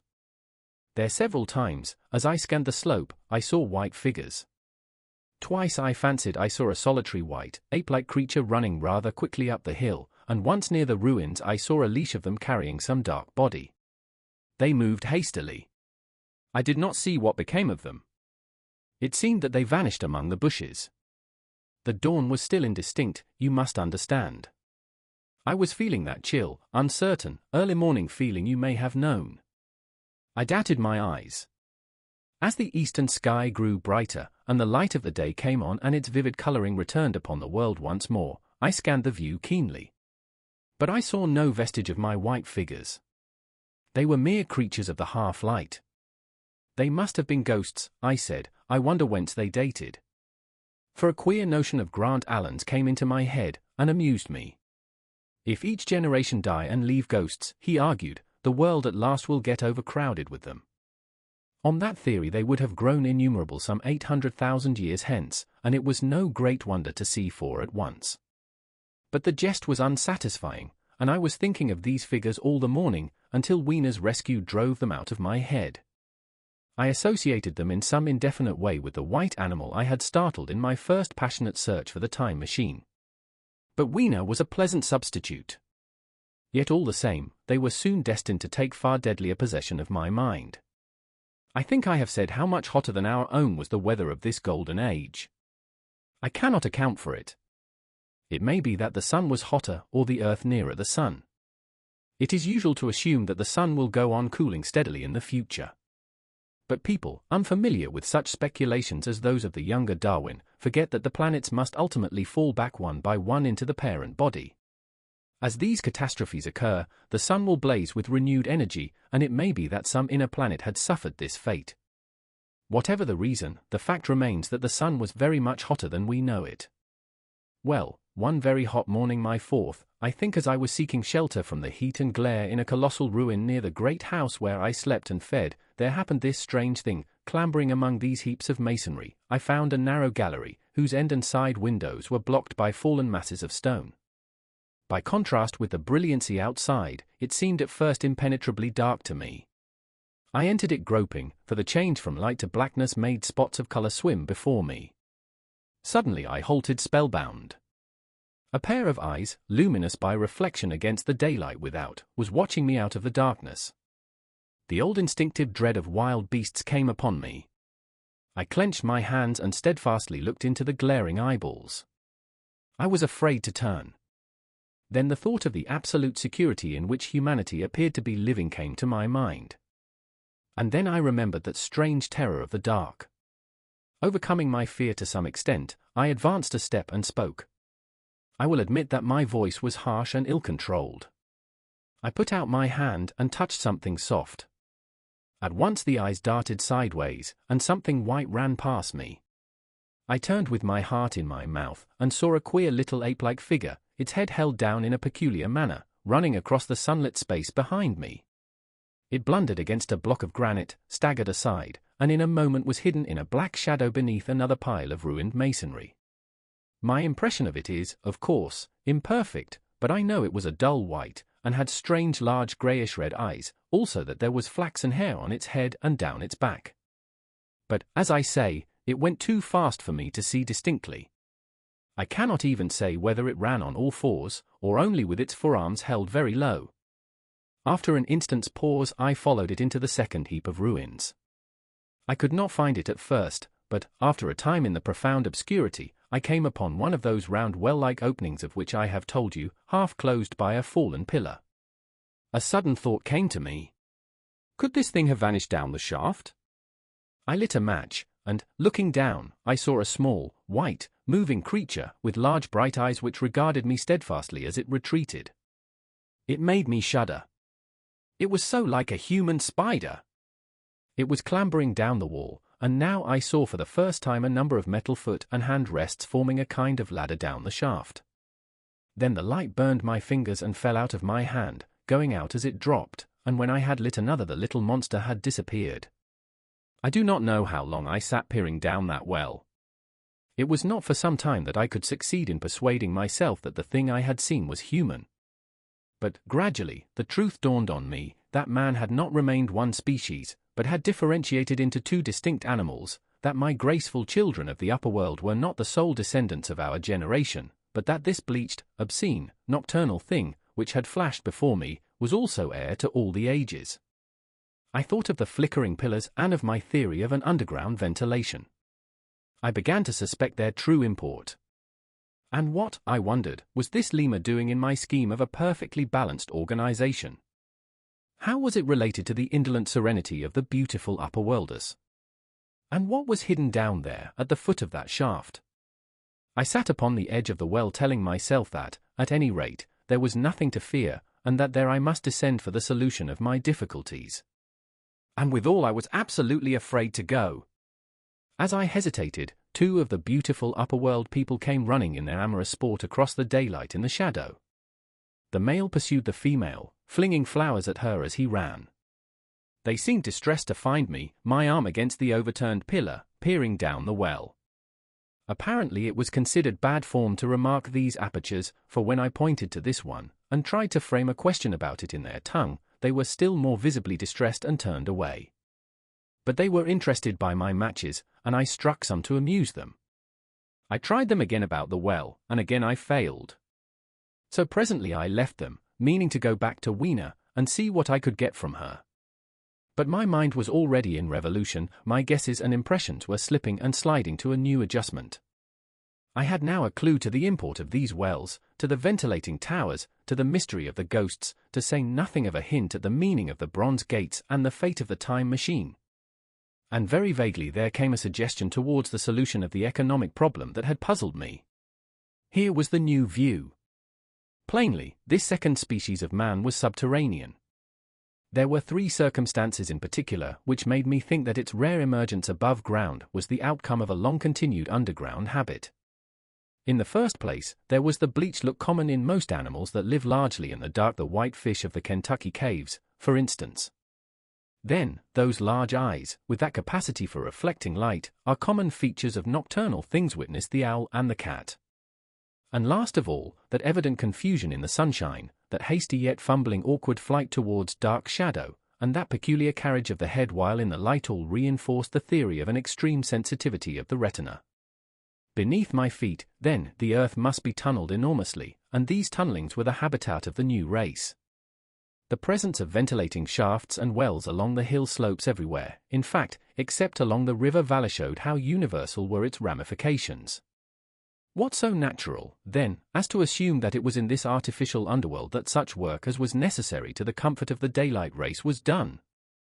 The notion was so plausible that I at once accepted it, and went on to assume the how of this splitting of the human species. I dare say you will anticipate the shape of my theory, though, for myself, I very soon felt that it fell far short of the truth.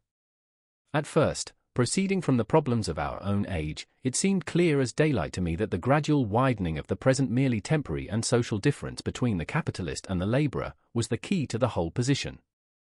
No doubt it will seem grotesque enough to you and wildly incredible, and yet even now there are existing circumstances to point that way. There is a tendency to utilize underground space for the less ornamental purposes of civilization. There is the Metropolitan Railway in London, for instance, there are new electric railways, there are subways, there are underground workrooms and restaurants, and they increase and multiply. Evidently, I thought, this tendency had increased till industry had gradually lost its birthright in the sky. I mean that it had gone deeper and deeper into larger and ever larger underground factories, spending a still increasing amount of its time therein, till, in the end. Even now, does not an East End worker live in such artificial conditions as practically to be cut off from the natural surface of the earth? Again, the exclusive tendency of richer people due, no doubt, to the increasing refinement of their education, and the widening gulf between them and the rude violence of the poor is already leading to the closing, in their interest, of considerable portions of the surface of the land. About London, for instance, perhaps half the prettier country is shut in against intrusion.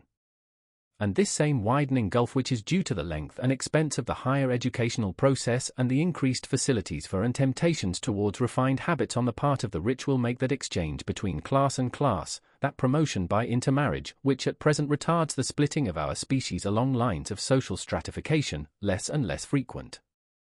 So, in the end, above ground you must have the haves, pursuing pleasure and comfort and beauty, and below ground the have-nots, the workers getting continually adapted to the conditions of their labor. Once they were there, they would no doubt have to pay rent, and not a little of it, for the ventilation of their caverns, and if they refused, they would starve or be suffocated for arrears. Such of them as were so constituted as to be miserable and rebellious would die, and, in the end, the balance being permanent, the survivors would become as well adapted to the conditions of underground life, and as happy in their way, as the upper-world people were to theirs. As it seemed to me, the refined beauty and the etiolated pallor followed naturally enough. The great triumph of humanity I had dreamed of took a different shape in my mind. It had been no such triumph of moral education and general cooperation as I had imagined.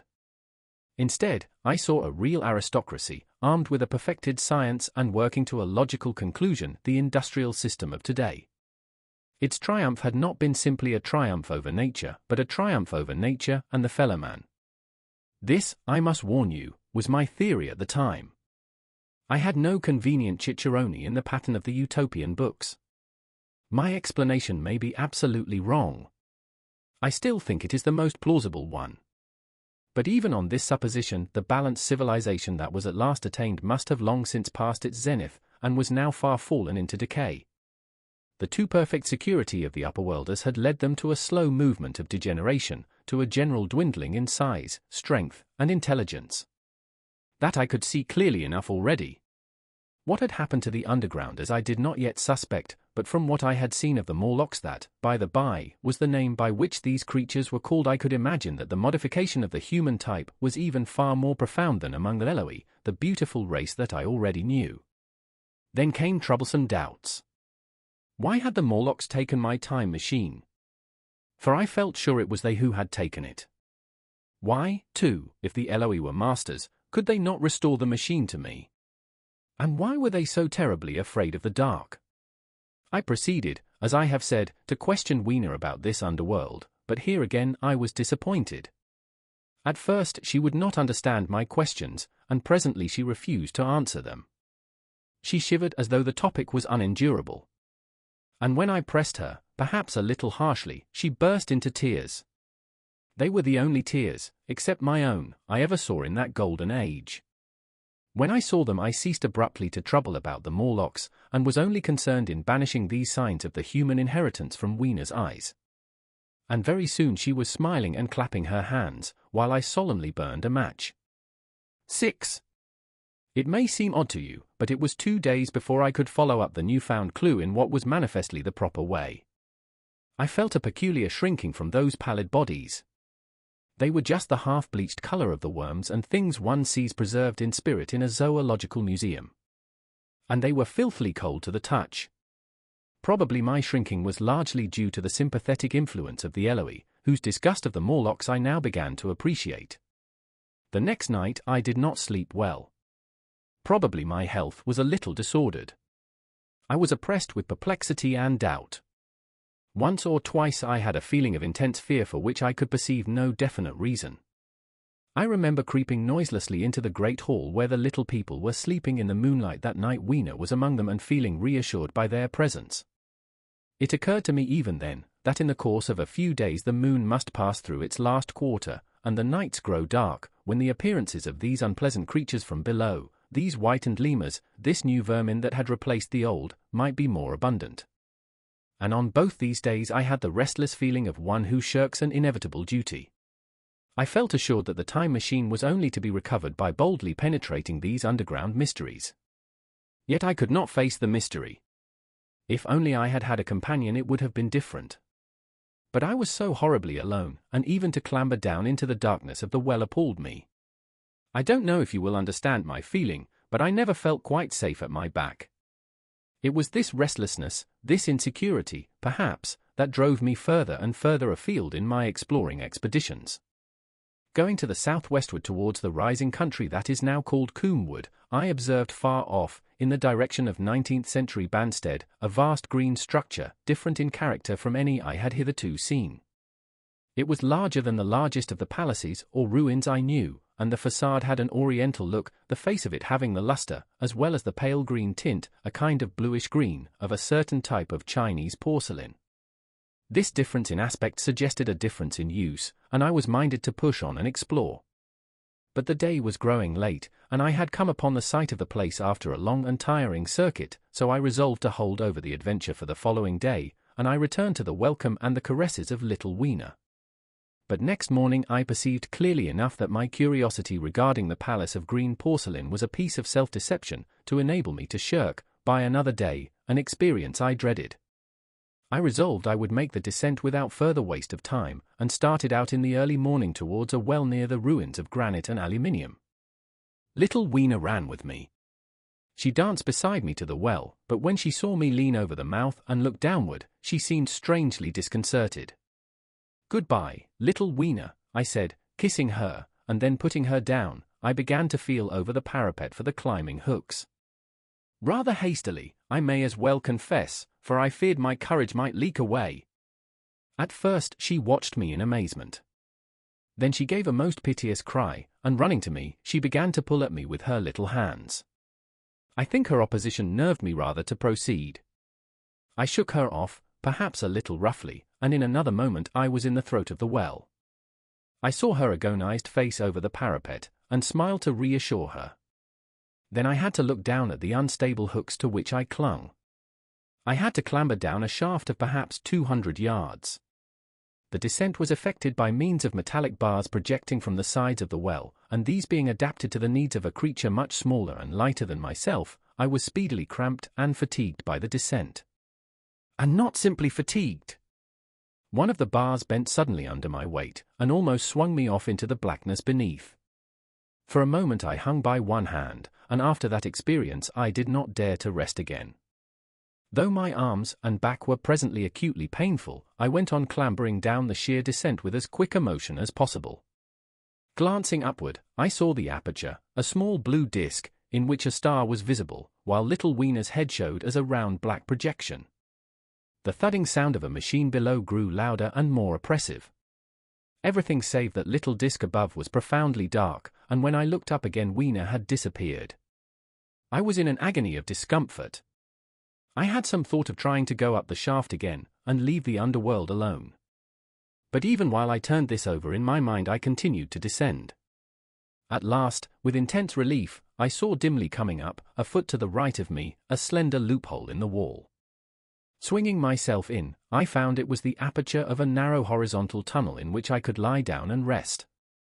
It was not too soon. My arms ached, my back was cramped, and I was trembling with the prolonged terror of a fall. Besides this, the unbroken darkness had had a distressing effect upon my eyes. The air was full of the throb and hum of machinery pumping air down the shaft. I do not know how long I lay. I was roused by a soft hand touching my face.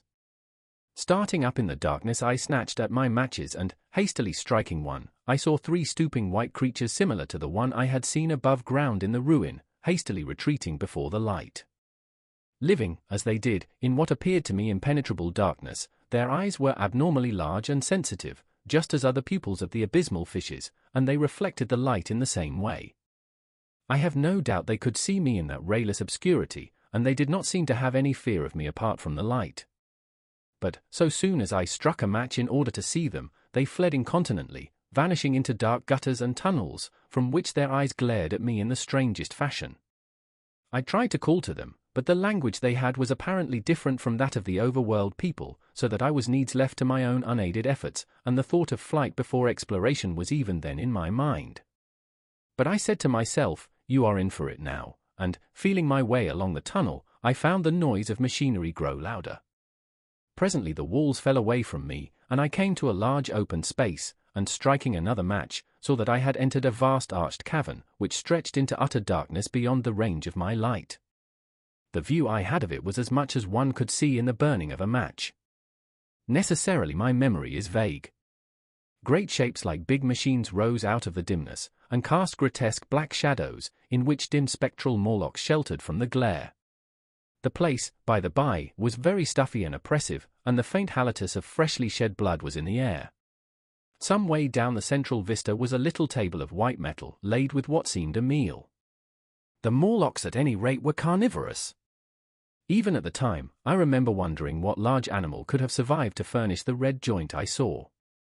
It was all very indistinct, the heavy smell, the big unmeaning shapes, the obscene figures lurking in the shadows, and only waiting for the darkness to come at me again. Then the match burned down and stung my fingers, and fell, a wriggling red spot in the blackness. I have thought since how particularly ill-equipped I was for such an experience. When I had started with the time machine, I had started with the absurd assumption that the men of the future would certainly be infinitely ahead of ourselves in all their appliances. I had come without arms, without medicine, without anything to smoke. At times I missed tobacco frightfully, even without enough matches. If only I had thought of a Kodak. I could have flashed that glimpse of the underworld in a second, and examined it at leisure. But, as it was, I stood there with only the weapons and the powers that nature had endowed me with: hands, feet, and teeth, these, and 4 safety matches that still remained to me. I was afraid to push my way in among all this machinery in the dark, and it was only with my last glimpse of light I discovered that my store of matches had run low. It had never occurred to me until that moment that there was any need to economize them, and I had wasted almost half the box in astonishing the upperworlders, to whom fire was a novelty. Now, as I say, I had for left, and while I stood in the dark, a hand touched mine, lank fingers came feeling over my face, and I was sensible of a peculiar unpleasant odor. I fancied I heard the breathing of a crowd of those dreadful little beings about me. I felt the box of matches in my hand being gently disengaged, and other hands behind me plucking at my clothing. The sense of these unseen creatures examining me was indescribably unpleasant. The sudden realization of my ignorance of their ways of thinking and doing came home to me very vividly in the darkness. I shouted at them as loudly as I could. They started away, and then I could feel them approaching me again. They clutched at me more boldly, whispering odd sounds to each other. I shivered violently, and shouted again rather discordantly. This time they were not so seriously alarmed, and they made a queer laughing noise as they came back at me. I will confess I was horribly frightened. I determined to strike another match and escape under the protection of its glare. I did so, and eking out the flicker with a scrap of paper from my pocket, I made good my retreat to the narrow tunnel. But I had scarce entered this when my light was blown out, and in the blackness I could hear the Morlocks rustling like wind among leaves, and pattering like the rain, as they hurried after me. In a moment I was clutched by several hands, and there was no mistaking that they were trying to haul me back. I struck another light, and waved it in their dazzled faces. You can scarce imagine how nauseatingly inhuman they looked, those pale, chinless faces and great, lidless, pinkish-grey eyes, as they stared in their blindness and bewilderment. But I did not stay to look, I promise you. I retreated again, and when my second match had ended, I struck my third. It had almost burned through when I reached the opening into the shaft. I lay down on the edge, for the throb of the great pump below made me giddy. Then I felt sideways for the projecting hooks, and, as I did so, my feet were grasped from behind, and I was violently tugged backward. I lit my last match, and it incontinently went out. But I had my hand on the climbing bars now, and, kicking violently, I disengaged myself from the clutches of the Morlocks and was speedily clambering up the shaft, while they stayed peering and blinking up at me, all but one little wretch who followed me for some way, and well nigh secured my boot as a trophy. That climb seemed interminable to me. With the last 20 or 30 feet of it a deadly nausea came upon me. I had the greatest difficulty in keeping my hold. The last few yards was a frightful struggle against this faintness. Several times my head swam, and I felt all the sensations of falling. At last, however, I got over the well mouth somehow, and staggered out of the ruin into the blinding sunlight. I fell upon my face. Even the soil smelt sweet and clean. Then I remember Weena kissing my hands and ears, and the voices of others among the Eloi. Then, for a time, I was insensible. 7. Now, indeed, I seemed in a worse case than before. Hitherto, except during my night's anguish at the loss of the time machine, I had felt a sustaining hope of ultimate escape, but that hope was staggered by these new discoveries. Hitherto I had merely thought myself impeded by the childish simplicity of the little people, and by some unknown forces which I had only to understand to overcome, but there was an altogether new element in the sickening quality of the Morlocks, something inhuman and malign. Instinctively I loathed them. Before, I had felt as a man might feel who had fallen into a pit. My concern was with the pit and how to get out of it. Now I felt like a beast in a trap, whose enemy would come upon him soon. The enemy I dreaded may surprise you. It was the darkness of the new moon. Weena had put this into my head by some at first incomprehensible remarks about the dark nights. It was not now such a very difficult problem to guess what the coming dark nights might mean. The moon was on the wane, each night there was a longer interval of darkness. And I now understood to some slight degree at least the reason of the fear of the little upper-world people for the dark. I wondered vaguely what foul villainy it might be that the Morlocks did under the new moon. I felt pretty sure now that my second hypothesis was all wrong. The upper-world people might once have been the favoured aristocracy, and the Morlocks their mechanical servants, but that had long since passed away. The two species that had resulted from the evolution of man were sliding down towards, or had already arrived at, an altogether new relationship. The Eloi, like the Carolingian kings, had decayed to a mere beautiful futility. They still possessed the earth on sufferance, since the Morlocks, subterranean for innumerable generations, had come at last to find the daylit surface intolerable. And the Morlocks made their garments, I inferred, and maintained them in their habitual needs, perhaps through the survival of an old habit of service. They did it as a standing horse paws with his foot, or as a man enjoys killing animals in sport, because ancient and departed necessities had impressed it on the organism. But, clearly, the old order was already in part reversed. The nemesis of the delicate ones was creeping on apace. Ages ago, thousands of generations ago, man had thrust his brother man out of the ease and the sunshine. And now that brother was coming back changed. Already the Eloi had begun to learn one old lesson anew. They were becoming reacquainted with fear. And suddenly there came into my head the memory of the meat I had seen in the underworld. It seemed odd how it floated into my mind, not stirred up as it were by the current of my meditations, but coming in almost like a question from outside. I tried to recall the form of it. I had a vague sense of something familiar, but I could not tell what it was at the time. Still, however helpless the little people in the presence of their mysterious fear, I was differently constituted. I came out of this age of ours, this ripe prime of the human race, when fear does not paralyze and mystery has lost its terrors.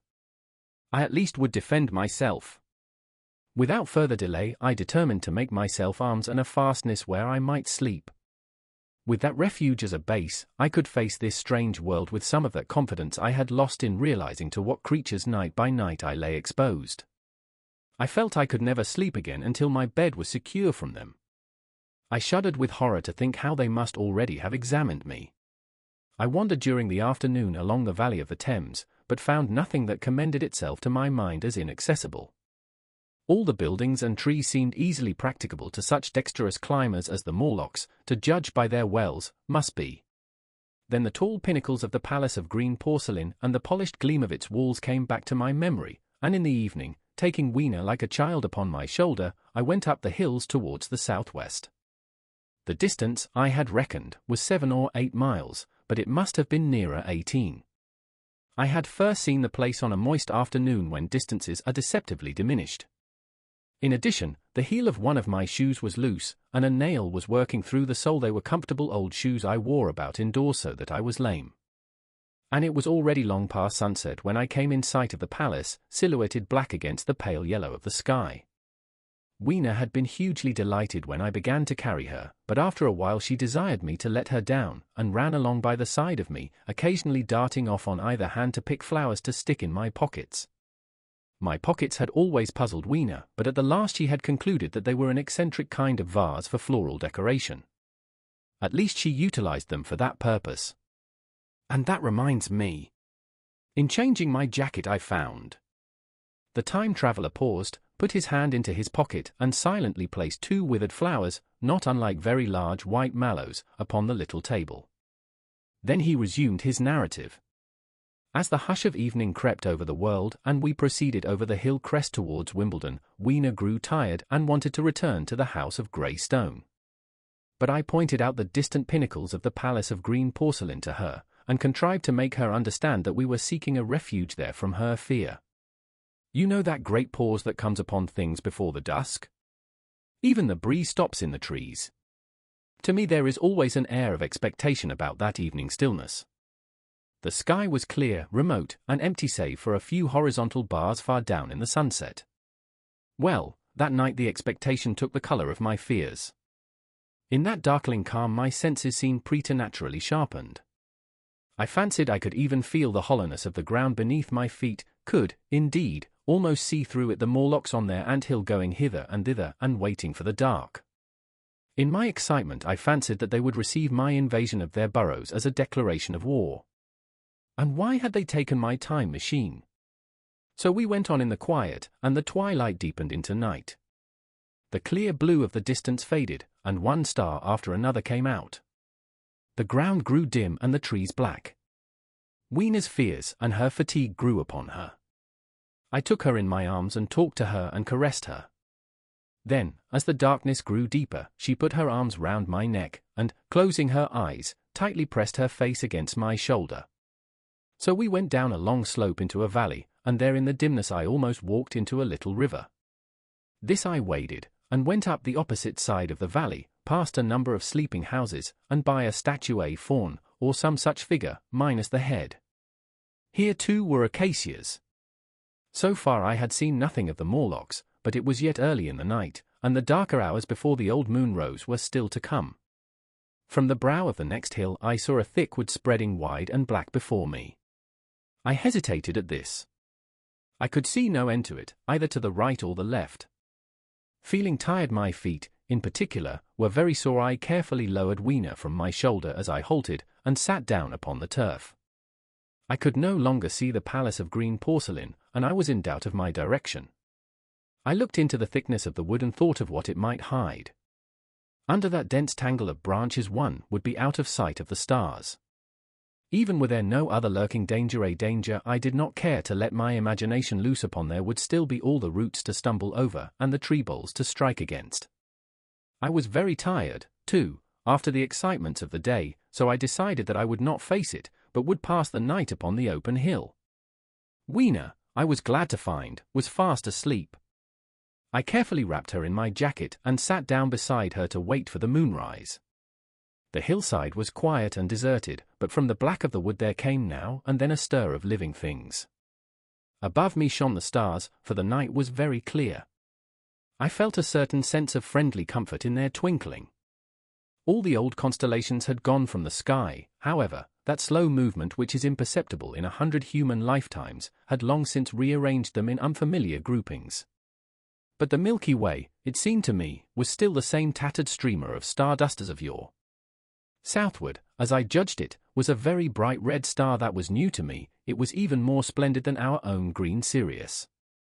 And amid all these scintillating points of light one bright planet shone kindly and steadily like the face of an old friend.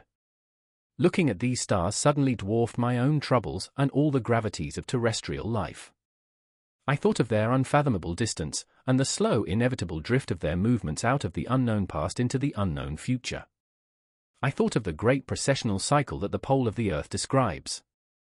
Only 40 times had that silent revolution occurred during all the years that I had traversed. And during these few revolutions all the activity, all the traditions, the complex organizations, the nations, languages, literatures, aspirations, even the mere memory of man as I knew him, had been swept out of existence.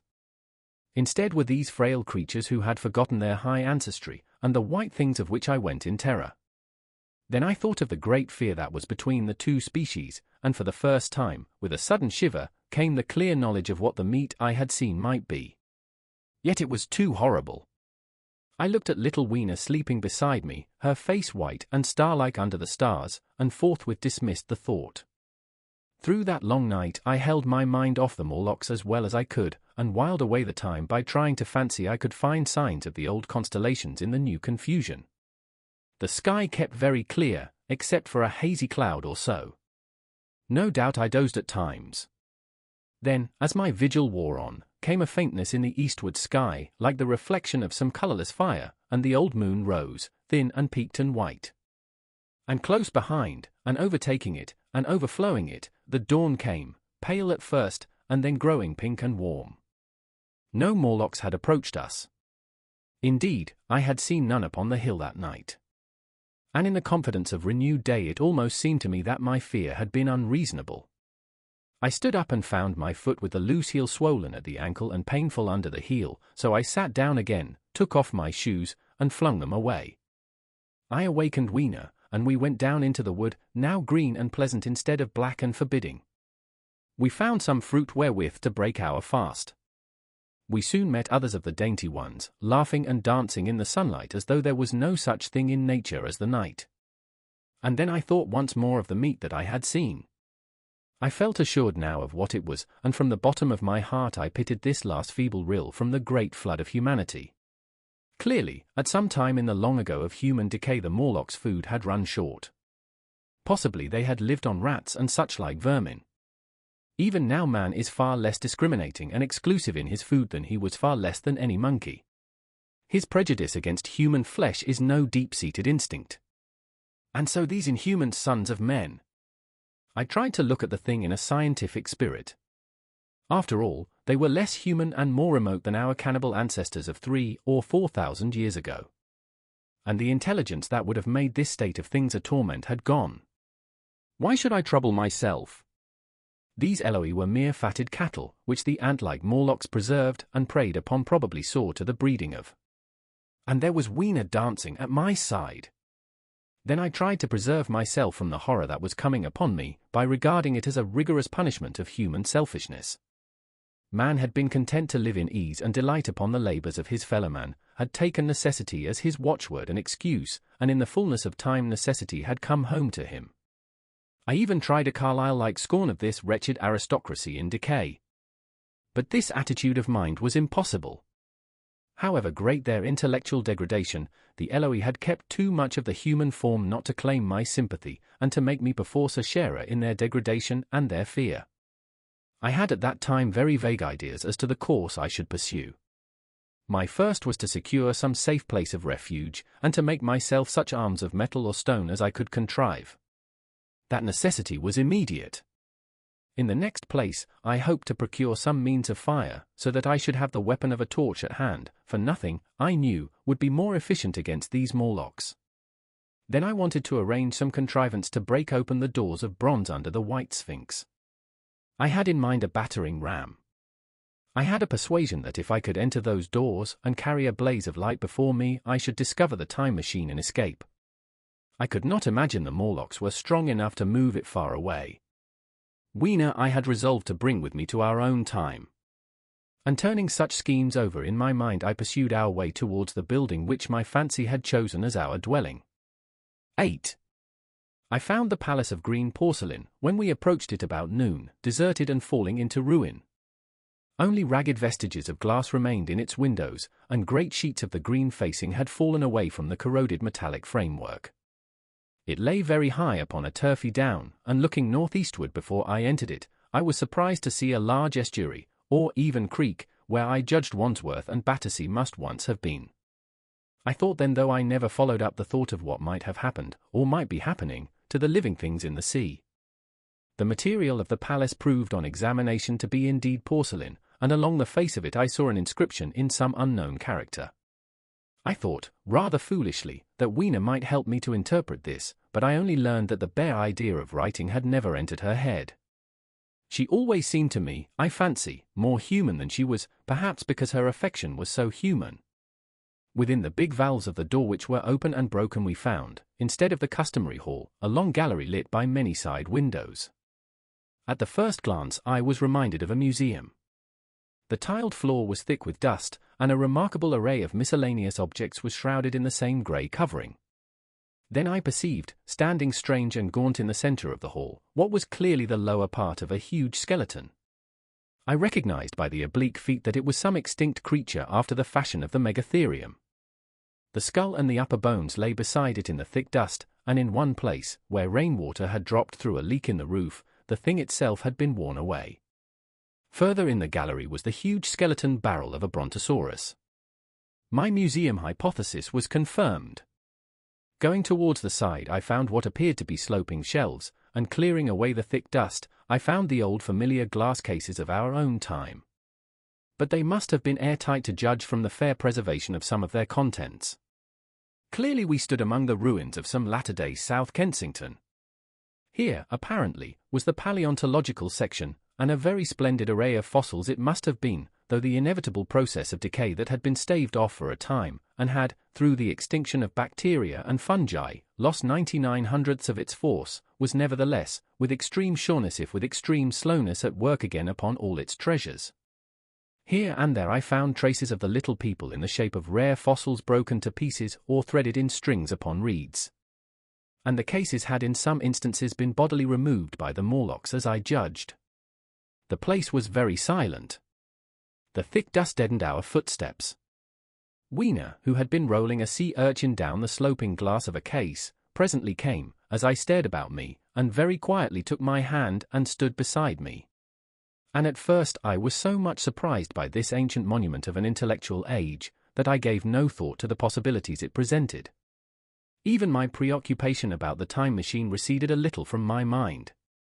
To judge from the size of the place, this palace of green porcelain had a great deal more in it than a gallery of paleontology, possibly historical galleries, it might be, even a library. To me, at least in my present circumstances, these would be vastly more interesting than this spectacle of old-time geology and decay.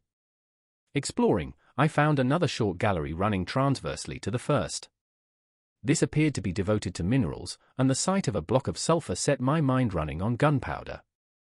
But I could find no saltpeter, indeed, no nitrates of any kind. Doubtless they had deliquesced ages ago. Yet the sulfur hung in my mind, and set up a train of thinking. As for the rest of the contents of that gallery, though on the whole they were the best preserved of all I saw, I had little interest. I am no specialist in mineralogy, and I went on down a very ruinous aisle running parallel to the first hall I had entered. Apparently this section had been devoted to natural history, but everything had long since passed out of recognition. A few shriveled and blackened vestiges of what had once been stuffed animals, desiccated mummies in jars that had once held spirit, a brown dust of departed plants, that was all. I was sorry for that, because I should have been glad to trace the patent readjustments by which the conquest of animated nature had been attained. Then we came to a gallery of simply colossal proportions, but singularly ill-lit, the floor of it running downward at a slight angle from the end at which I entered. At intervals white globes hung from the ceiling, many of them cracked and smashed, which suggested that originally the place had been artificially lit. Here I was more in my element, for rising on either side of me were the huge bulks of big machines, all greatly corroded and many broken down, but some still fairly complete. You know I have a certain weakness for mechanism, and I was inclined to linger among these, the more so as for the most part they had the interest of puzzles, and I could make only the vaguest guesses at what they were for. I fancied that if I could solve their puzzles I should find myself in possession of powers that might be of use against the Morlocks. Suddenly Weena came very close to my side. So suddenly that she startled me. Had it not been for her I do not think I should have noticed that the floor of the gallery sloped at all. Footnote: it may be, of course, that the floor did not slope, but that the museum was built into the side of a hill. The end I had come in at was quite above ground, and was lit by rare slit-like windows. As you went down the length, the ground came up against these windows, until at last there was a pit like the area of a London house before each, and only a narrow line of daylight at the top. I went slowly along, puzzling about the machines, and had been too intent upon them to notice the gradual diminution of the light, until Weena's increasing apprehensions drew my attention. Then I saw that the gallery ran down at last into a thick darkness. I hesitated, and then, as I looked round me, I saw that the dust was less abundant and its surface less even. Further away towards the dimness, it appeared to be broken by a number of small narrow footprints. My sense of the immediate presence of the Morlocks revived at that. I felt that I was wasting my time in the academic examination of machinery. I called to mind that it was already far advanced in the afternoon, and that I had still no weapon, no refuge, and no means of making a fire. And then down in the remote blackness of the gallery I heard a peculiar pattering, and the same odd noises I had heard down the well. I took Weena's hand. Then, struck with a sudden idea, I left her and turned to a machine from which projected a lever not unlike those in a signal box. Clambering upon the stand, and grasping this lever in my hands, I put all my weight upon it sideways. Suddenly Weena, deserted in the central aisle, began to whimper. I had judged the strength of the lever pretty correctly, for it snapped after a minute's strain, and I rejoined her with a mace in my hand more than sufficient, I judged, for any Morlock skull I might encounter. And I longed very much to kill a Morlock or so. Very inhuman, you may think, to want to go killing one's own descendants. But it was impossible, somehow, to feel any humanity in the things. Only my disinclination to leave Weena, and a persuasion that if I began to slake my thirst for murder my time machine might suffer, restrained me from going straight down the gallery and killing the brutes I heard. Well, mace in one hand and Weena in the other, I went out of that gallery and into another and still larger one, which at the first glance reminded me of a military chapel hung with tattered flags.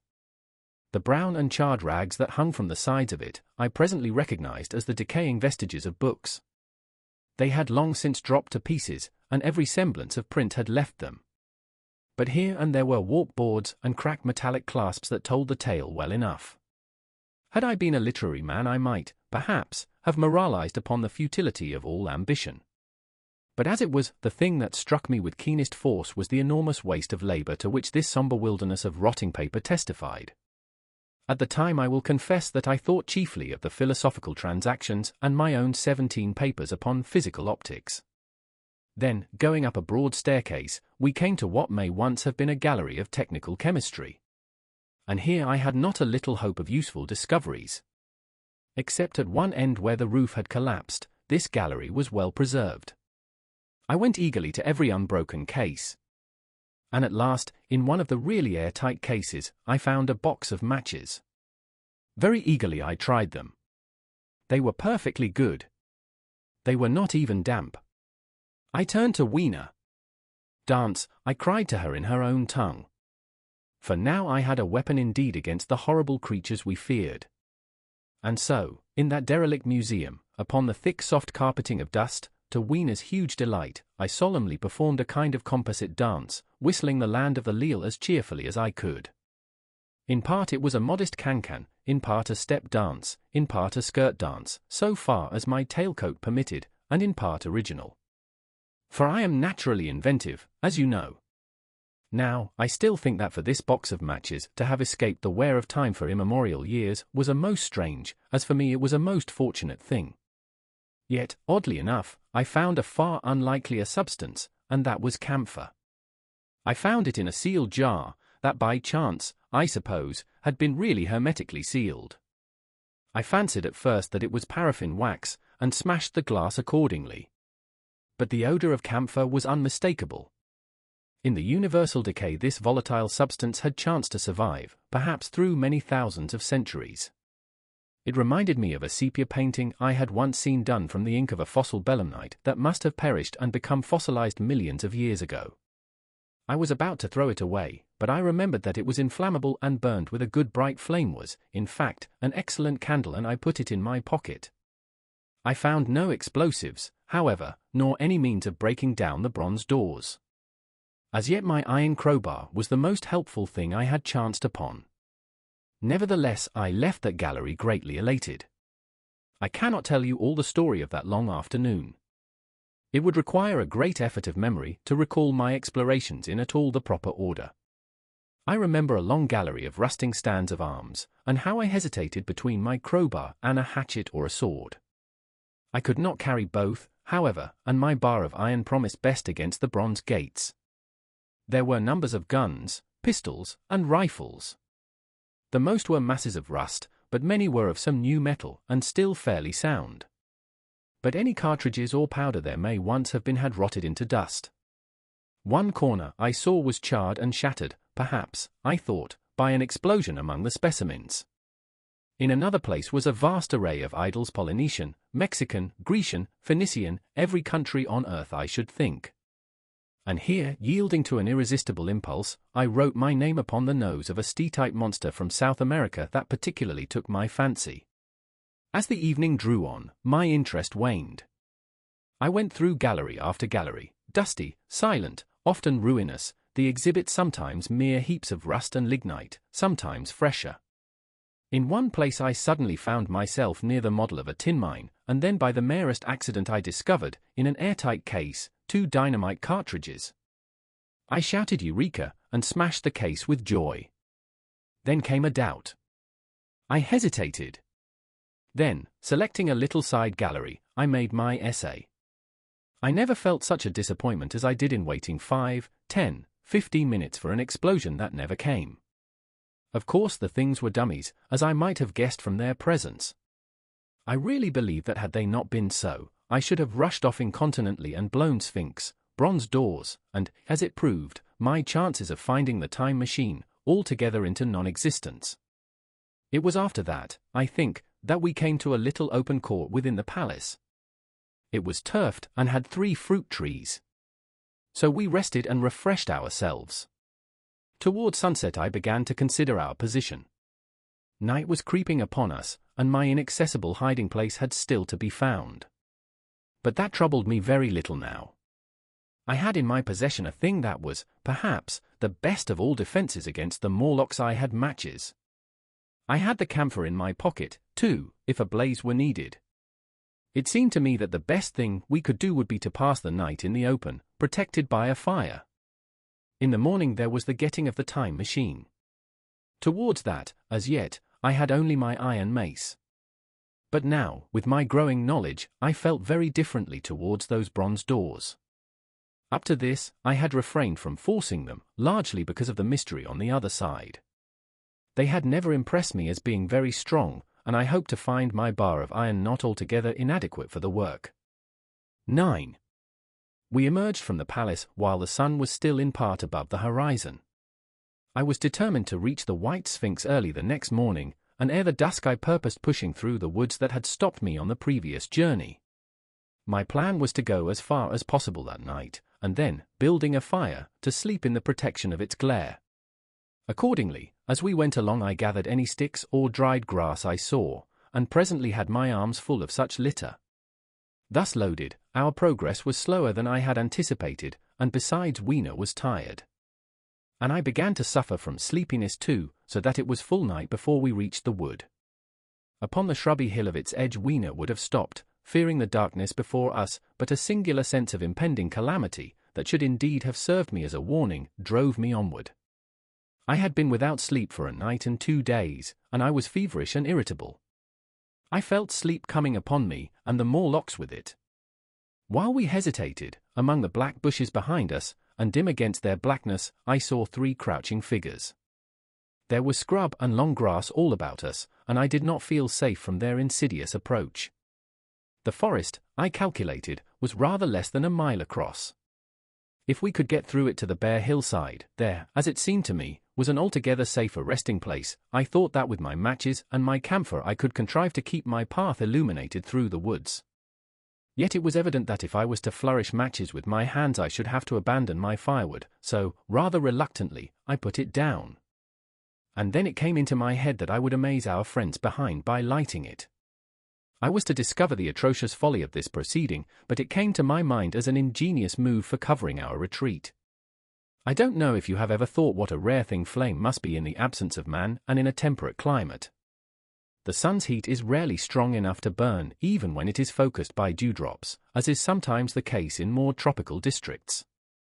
Lightning may blast and blacken, but it rarely gives rise to widespread fire. Decaying vegetation may occasionally smolder with the heat of its fermentation, but this rarely results in flame. In this decadence, too, the art of fire-making had been forgotten on the earth.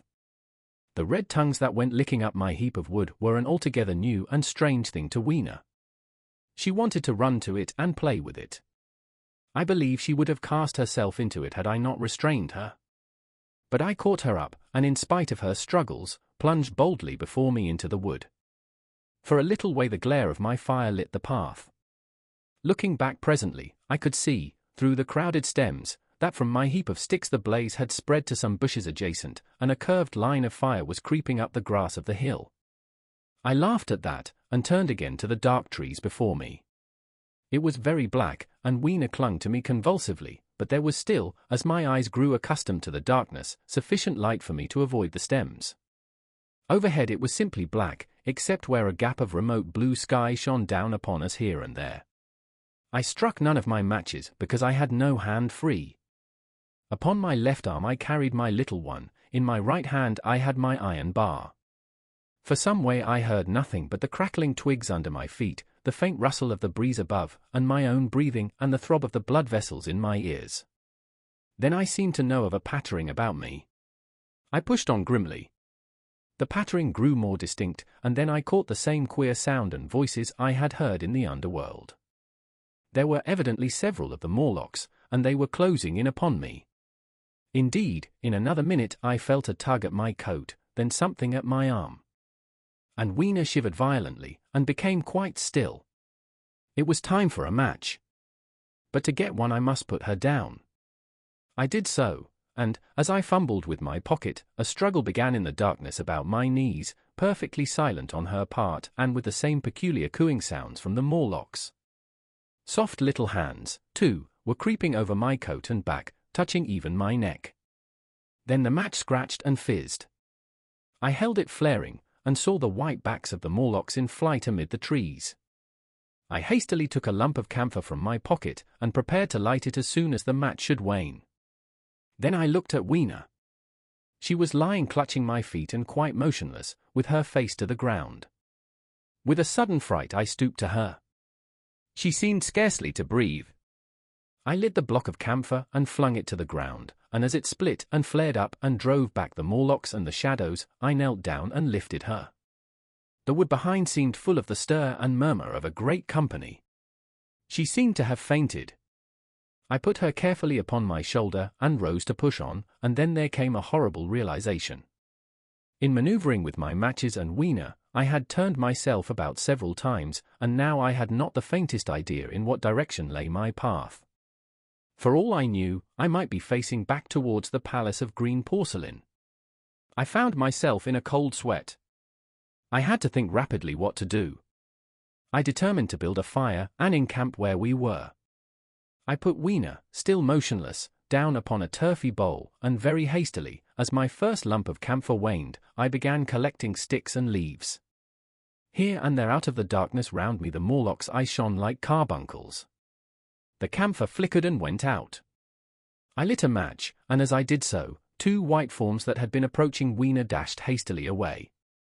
One was so blinded by the light that he came straight for me, and I felt his bones grind under the blow of my fist. He gave a whoop of dismay, staggered a little way, and fell down. I lit another piece of camphor, and went on gathering my bonfire. Presently I noticed how dry was some of the foliage above me, for since my arrival on the time machine, a matter of a week, no rain had fallen. So, instead of casting about among the trees for fallen twigs, I began leaping up and dragging down branches. Very soon I had a choking smoky fire of green wood and dry sticks, and could economize my camphor. Then I turned to where Weena lay beside my iron mace. I tried what I could to revive her, but she lay like one dead. I could not even satisfy myself whether or not she breathed. Now, the smoke of the fire beat over towards me, and it must have made me heavy of a sudden. Moreover, the vapor of camphor was in the air. My fire would not need replenishing for an hour or so. I felt very weary after my exertion, and sat down. The wood, too, was full of a slumberous murmur that I did not understand. I seemed just to nod and open my eyes. But all was dark, and the Morlocks had their hands upon me. Flinging off their clinging fingers, I hastily felt in my pocket for the matchbox, and it had gone. Then they gripped and closed with me again. In a moment I knew what had happened. I had slept, and my fire had gone out, and the bitterness of death came over my soul. The forest seemed full of the smell of burning wood. I was caught by the neck, by the hair, by the arms, and pulled down. It was indescribably horrible in the darkness to feel all these soft creatures heaped upon me. I felt as if I was in a monstrous spider's web. I was overpowered, and went down. I felt little teeth nipping at my neck. I rolled over, and as I did so my hand came against my iron lever. It gave me strength. I struggled up, shaking the human rats from me, and, holding the bar short, I thrust where I judged their faces might be. I could feel the succulent giving of flesh and bone under my blows, and for a moment I was free. The strange exultation that so often seems to accompany hard fighting came upon me. I knew that both I and Weena were lost, but I determined to make the Morlocks pay for their meat. I stood with my back to a tree, swinging the iron bar before me. The whole wood was full of the stir and cries of them. A minute passed. Their voices seemed to rise to a higher pitch of excitement, and their movements grew faster. Yet none came within reach. I stood glaring at the blackness. Then suddenly came hope. What if the Morlocks were afraid? And close on the heels of that came a strange thing. The darkness seemed to grow luminous. Very dimly I began to see the Morlocks about Mithri battered at my feet, and then I recognized, with incredulous surprise, that the others were running, in an incessant stream, as it seemed, from behind me, and away through the wood in front. And their backs seemed no longer white, but reddish.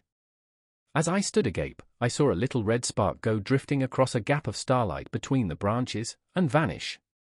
And at that I understood the smell of burning wood, the slumberous murmur that was growing now into a gusty roar, the red glow, and the Morlock's flight. Stepping out from behind my tree and looking back, I saw, through the black pillars of the nearer trees, the flames of the burning forest. It was my first fire coming after me. With that I looked for Weena, but she was gone. The hissing and crackling behind me, the explosive thud as each fresh tree burst into flame, left little time for reflection.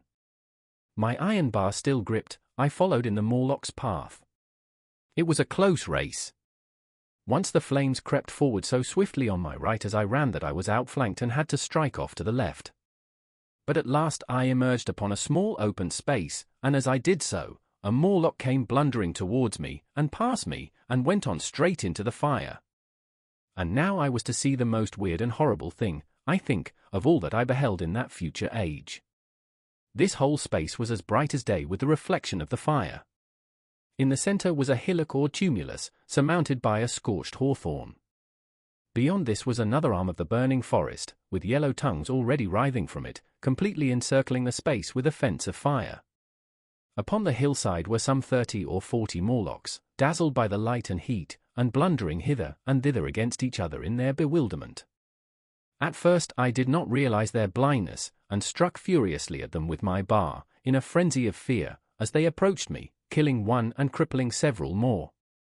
But when I had watched the gestures of one of them groping under the hawthorn against the red sky, and heard their moans, I was assured of their absolute helplessness and misery in the glare, and I struck no more of them. Yet every now and then one would come straight towards me, setting loose a quivering horror that made me quick to elude him. At one time the flames died down somewhat, and I feared the foul creatures would presently be able to see me. I was thinking of beginning the fight by killing some of them before this should happen, but the fire burst out again brightly, and I stayed my hand. I walked about the hill among them and avoided them, looking for some trace of Weena. But Weena was gone. At last I sat down on the summit of the hillock, and watched this strange incredible company of blind things groping to and fro, and making uncanny noises to each other, as the glare of the fire beat on them. The coiling uproot of smoke streamed across the sky, and through the rare tatters of that red canopy, remote as though they belonged to another universe, shone the little stars. 2 or 3 Morlocks came blundering into me, and I drove them off with blows of my fists, trembling as I did so. For the most part of that night I was persuaded it was a nightmare. I bit myself and screamed in a passionate desire to awake. I beat the ground with my hands, and got up and sat down again, and wandered here and there, and again sat down. Then I would fall to rubbing my eyes and calling upon God to let me awake. Thrice I saw Morlocks put their heads down in a kind of agony and rush into the flames. But, at last, above the subsiding red of the fire, above the streaming masses of black smoke and the whitening and blackening tree stumps, and the diminishing numbers of these dim creatures, came the white light of the day. I searched again for traces of Weena, but there were none.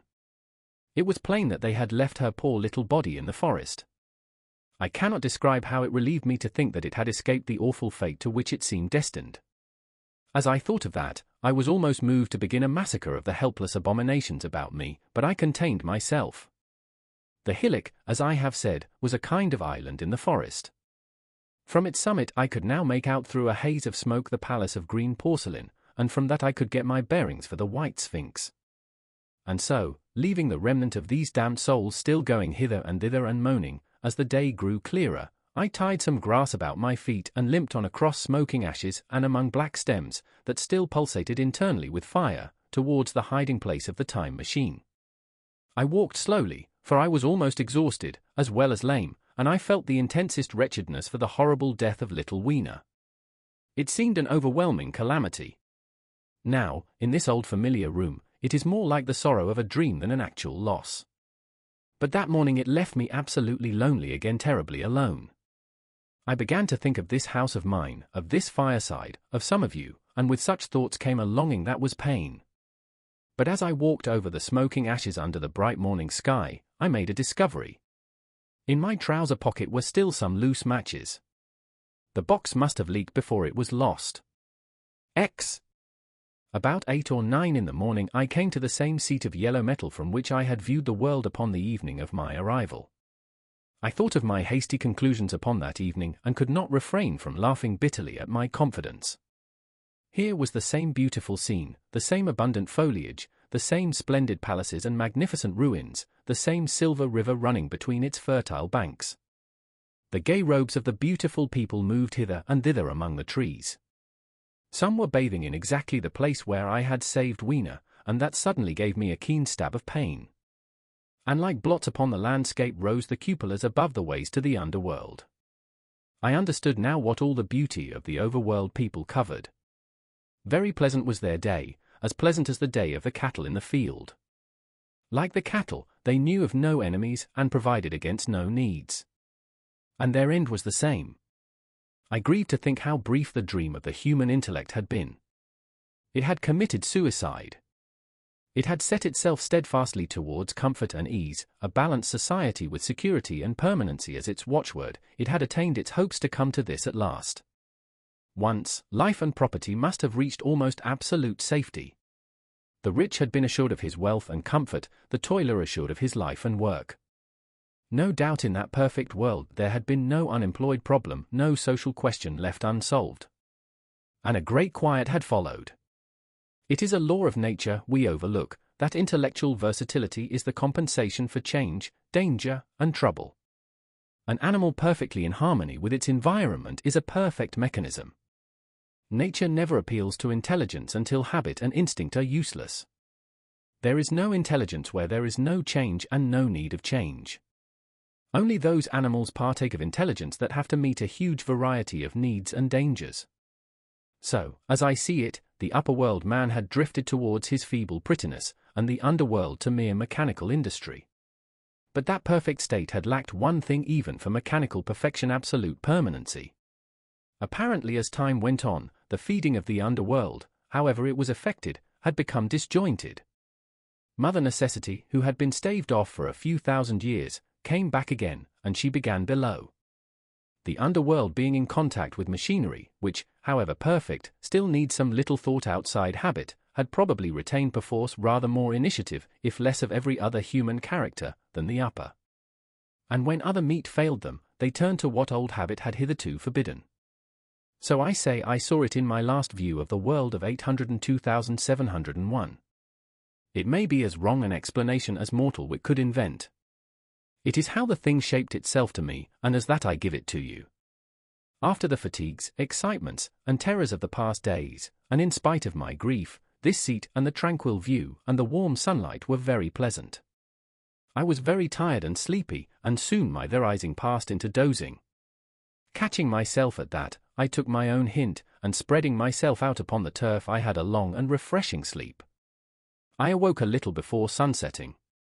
I now felt safe against being caught napping by the Morlocks, and, stretching myself, I came on down the hill towards the White Sphinx. I had my crowbar in one hand, and the other hand played with the matches in my pocket. And now came a most unexpected thing. As I approached the pedestal of the Sphinx I found the bronze valves were open. They had slid down into grooves.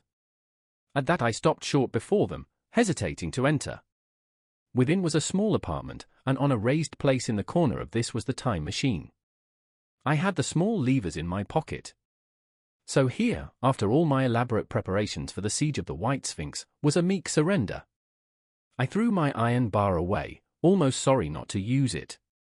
A sudden thought came into my head as I stooped towards the portal.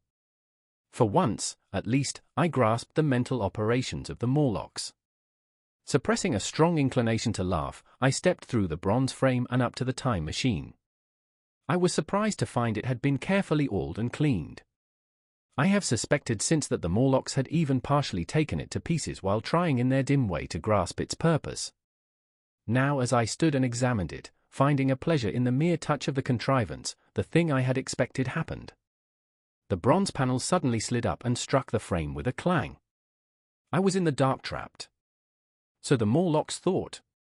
At that I chuckled gleefully. I could already hear their murmuring laughter as they came towards me. Very calmly I tried to strike the match. I had only to fix on the levers and depart then like a ghost. But I had overlooked one little thing. The matches were of that abominable kind that light only on the box. You may imagine how all my calm vanished.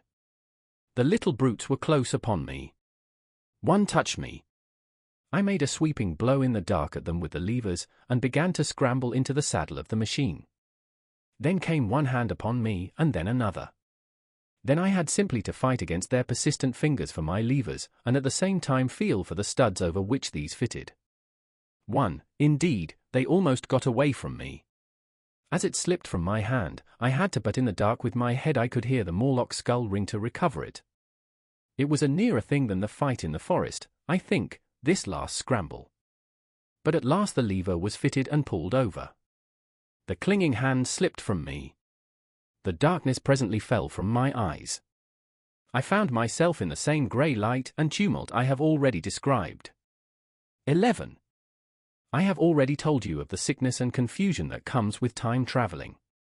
And this time I was not seated properly in the saddle, but sideways and in an unstable fashion.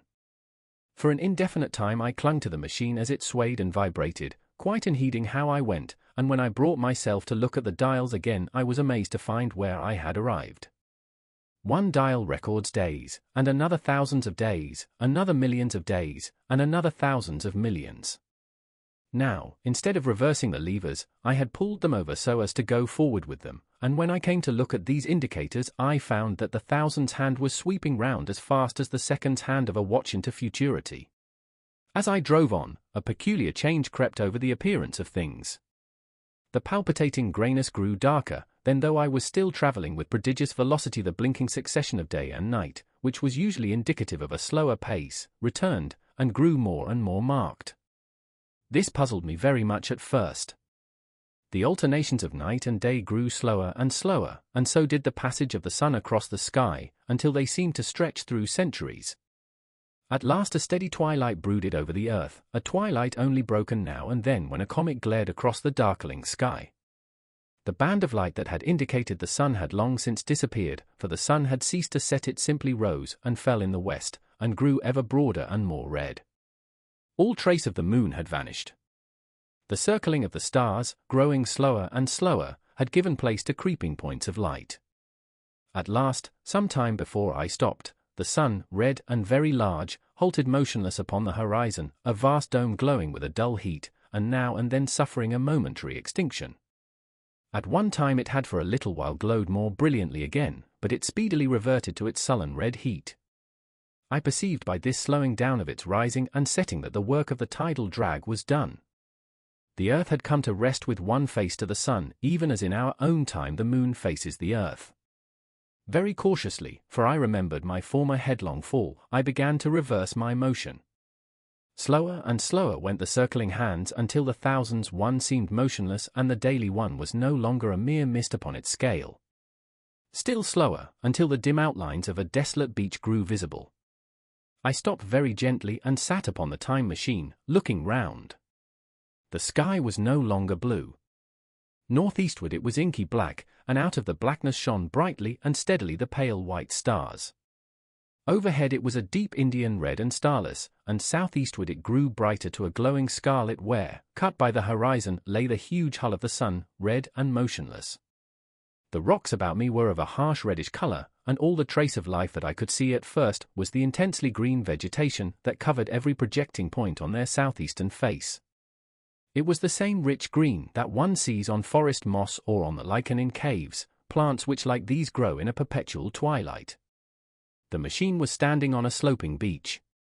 The sea stretched away to the southwest, to rise into a sharp bright horizon against the wan sky. There were no breakers and no waves, for not a breath of wind was stirring. Only a slight oily swell rose and fell like a gentle breathing, and showed that the eternal sea was still moving and living. And along the margin where the water sometimes broke was a thick incrustation of salt pink under the lurid sky. There was a sense of oppression in my head, and I noticed that I was breathing very fast. The sensation reminded me of my only experience of mountaineering, and from that I judged the air to be more rarefied than it is now. Far away up the desolate slope I heard a harsh scream, and saw a thing like a huge white butterfly go slanting and fluttering up into the sky and, circling, disappear over some low hillocks beyond. The sound of its voice was so dismal that I shivered and seated myself more firmly upon the machine.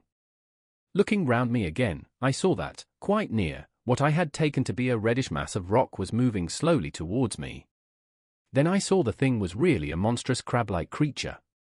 Can you imagine a crab as large as yonder table, with its many legs moving slowly and uncertainly, its big claws swaying, its long antennae, like carters' whips, waving and feeling, and its stalked eyes gleaming at you on either side of its metallic front?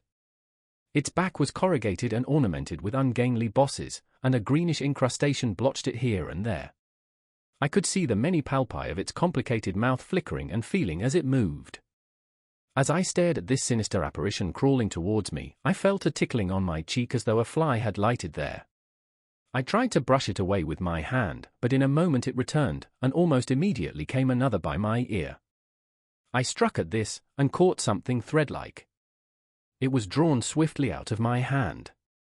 With a frightful qualm, I turned, and I saw that I had grasped the antenna of another monster crab that stood just behind me. Its evil eyes were wriggling on their stalks, its mouth was all alive with appetite, and its vast ungainly claws, smeared with an algal slime, were descending upon me. In a moment my hand was on the lever, and I had placed a month between myself and these monsters. But I was still on the same beach, and I saw them distinctly now as soon as I stopped. Dozens of them seemed to be crawling here and there, in the somber light, among the foliated sheets of intense green. I cannot convey the sense of abominable desolation that hung over the world. The red eastern sky, the northward blackness, the salt Dead Sea, the stony beach crawling with these foul, slow-stirring monsters, the uniform poisonous-looking green of the lichenous plants, the thin air that hurts one's lungs, all contributed to an appalling effect. I moved on 100 years, and there was the same red sun, a little larger, a little duller, the same dying sea, the same chill air, and the same crowd of earthy crustacea creeping in and out among the green weed and the red rocks. And in the westward sky, I saw a curved pale line like a vast new moon. So I travelled, stopping ever and again, in great strides of 1,000 years or more, drawn on by the mystery of the earth's fate, watching with a strange fascination the sun grow larger and duller in the westward sky, and the life of the old earth ebb away. At last, more than 30 million years hence, the huge red-hot dome of the sun had come to obscure nearly a tenth part of the darkling heavens. Then I stopped once more, for the crawling multitude of crabs had disappeared, and the red beach, save for its livid green liverworts and lichens, seemed lifeless. And now it was flecked with white. A bitter cold assailed me. Rare white flakes ever and again came eddying down. To the northeastward, the glare of snow lay under the starlight of the sable sky, and I could see an undulating crest of hillocks pinkish white. There were fringes of ice along the sea margin, with drifting masses further out, but the main expanse of that salt ocean, all bloody under the eternal sunset, was still unfrozen. I looked about me to see if any traces of animal life remained. A certain indefinable apprehension still kept me in the saddle of the machine. But I saw nothing moving, in earth or sky or sea. The green slime on the rocks alone testified that life was not extinct. A shallow sandbank had appeared in the sea, and the water had receded from the beach. I fancied I saw some black object flopping about upon this bank, but it became motionless as I looked at it, and I judged that my eye had been deceived, and that the black object was merely a rock. The stars in the sky were intensely bright, and seemed to me to twinkle very little. Suddenly I noticed that the circular westward outline of the sun had changed, that a concavity, a bay, had appeared in the curve. I saw this grow larger. For a minute perhaps I stared aghast at this blackness that was creeping over the day, and then I realized that an eclipse was beginning. Either the moon or the planet Mercury was passing across the sun's disk. Naturally, at first I took it to be the moon, but there is much to incline me to believe that what I really saw was the transit of an inner planet passing very near to the Earth. The darkness grew apace, a cold wind began to blow in freshening gusts from the east, and the showering white flakes in the air increased in number. From the edge of the sea came a ripple and whisper. Beyond these lifeless sounds the world was silent. Silent? It would be hard to convey the stillness of it. All the sounds of man, the bleating of sheep, the cries of birds, the hum of insects, the stir that makes the background of our lives, all that was over. As the darkness thickened, the eddying flakes grew more abundant, dancing before my eyes, and the cold of the air more intense. At last, one by one, swiftly, one after the other, the white peaks of the distant hills vanished into blackness. The breeze rose to a moaning wind. I saw the black central shadow of the eclipse sweeping towards me. In another moment the pale stars alone were visible. All else was rayless obscurity. The sky was absolutely black. A horror of this great darkness came on me. The cold, that smote to my marrow, and the pain I felt in breathing, overcame me. I shivered, and a deadly nausea seized me. Then like a red-hot bow in the sky appeared the edge of the sun. I got off the machine to recover myself. I felt giddy and incapable of facing the return journey. As I stood sick and confused, I saw again the moving thing upon the shoal. There was no mistake now that it was a moving thing against the red water of the sea. It was a round thing, the size of a football perhaps, or, it may be, bigger, and tentacles trailed down from it. It seemed black against the weltering blood-red water, and it was hopping fitfully about. Then I felt I was fainting. But a terrible dread of lying helpless in that remote and awful twilight sustained me while I clambered upon the saddle. 12. So I came back. For a long time I must have been insensible upon the machine. The blinking succession of the days and nights was resumed, the sun got golden again, the sky blue. I breathed with greater freedom. The fluctuating contours of the land ebbed and flowed. The hand spun backward upon the dials. At last I saw again the dim shadows of houses, the evidences of decadent humanity. These, too, changed and passed, and others came. Presently, when the million dial was at 0, I slackened speed. I began to recognize our own petty and familiar architecture. The thousands hand ran back to the starting point, the night and day flapped slower and slower. Then the old walls of the laboratory came round me. Very gently, now, I slowed the mechanism down. I saw one little thing that seemed odd to me. I think I have told you that when I set out, before my velocity became very high, Mrs. Watchett had walked across the room, travelling, as it seemed to me, like a rocket. As I returned, I passed again across that minute when she traversed the laboratory. But now her every motion appeared to be the exact inversion of her previous ones. The door at the lower end opened, and she glided quietly up the laboratory, back foremost, and disappeared behind the door by which she had previously entered. Just before that I seemed to see Hillier for a moment, but he passed like a flash. Then I stopped the machine, and saw about me again the old familiar laboratory, my tools, my appliances just as I had left them. I got off the thing very shakily, and sat down upon my bench. For several minutes I trembled violently. Then I became calmer. Around me was my old workshop again, exactly as it had been. I might have slept there, and the whole thing have been a dream. And yet, not exactly. The thing had started from the southeast corner of the laboratory. It had come to rest again in the northwest, against the wall where you saw it. That gives you the exact distance from my little lawn to the pedestal of the White Sphinx, into which the Morlocks had carried my machine. For a time my brain went stagnant. Presently I got up and came through the passage here, limping, because my heel was still painful, and feeling sorely begrimed. I saw the Pall Mall Gazette on the table by the door. I found the date was indeed today, and looking at the timepiece, saw the hour was almost 8 o'clock. I heard your voices and the clatter of plates. I hesitated, I felt so sick and weak. Then I sniffed good wholesome meat, and opened the door on you. You know the rest. I washed, and dined, and now I am telling you the story. I know, he said, after a pause, that all this will be absolutely incredible to you. To me, the one incredible thing is that I am here tonight in this old familiar room looking into your friendly faces and telling you these strange adventures." He looked at the medical man. "No. I cannot expect you to believe it. Take it as a lie or a prophecy. Say I dreamed it in the workshop. Consider I have been speculating upon the destinies of our race until I have hatched this fiction. Treat my assertion of its truth as a mere stroke of art to enhance its interest. And taking it as a story, what do you think of it?" He took up his pipe and began, in his old accustomed manner, to tap with it nervously upon the bars of the grate. There was a momentary stillness. Then chairs began to creak and shoes to scrape upon the carpet. I took my eyes off the time traveler's face and looked round at his audience. They were in the dark, and little spots of color swam before them. The medical man seemed absorbed in the contemplation of our host. The editor was looking hard at the end of his cigar. The sixth. The journalist fumbled for his watch. The others, as far as I remember, were motionless. The editor stood up with a sigh. "What a pity it is you're not a writer of stories," he said, putting his hand on the time traveler's shoulder. "You don't believe it? Well, I thought not." The time traveler turned to us. "Where are the matches?" he said. He lit one and spoke over his pipe, puffing.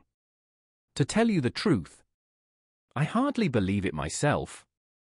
And yet—" His eye fell with a mute inquiry upon the withered white flowers upon the little table. Then he turned over the hand holding his pipe, and I saw he was looking at some half-healed scars on his knuckles.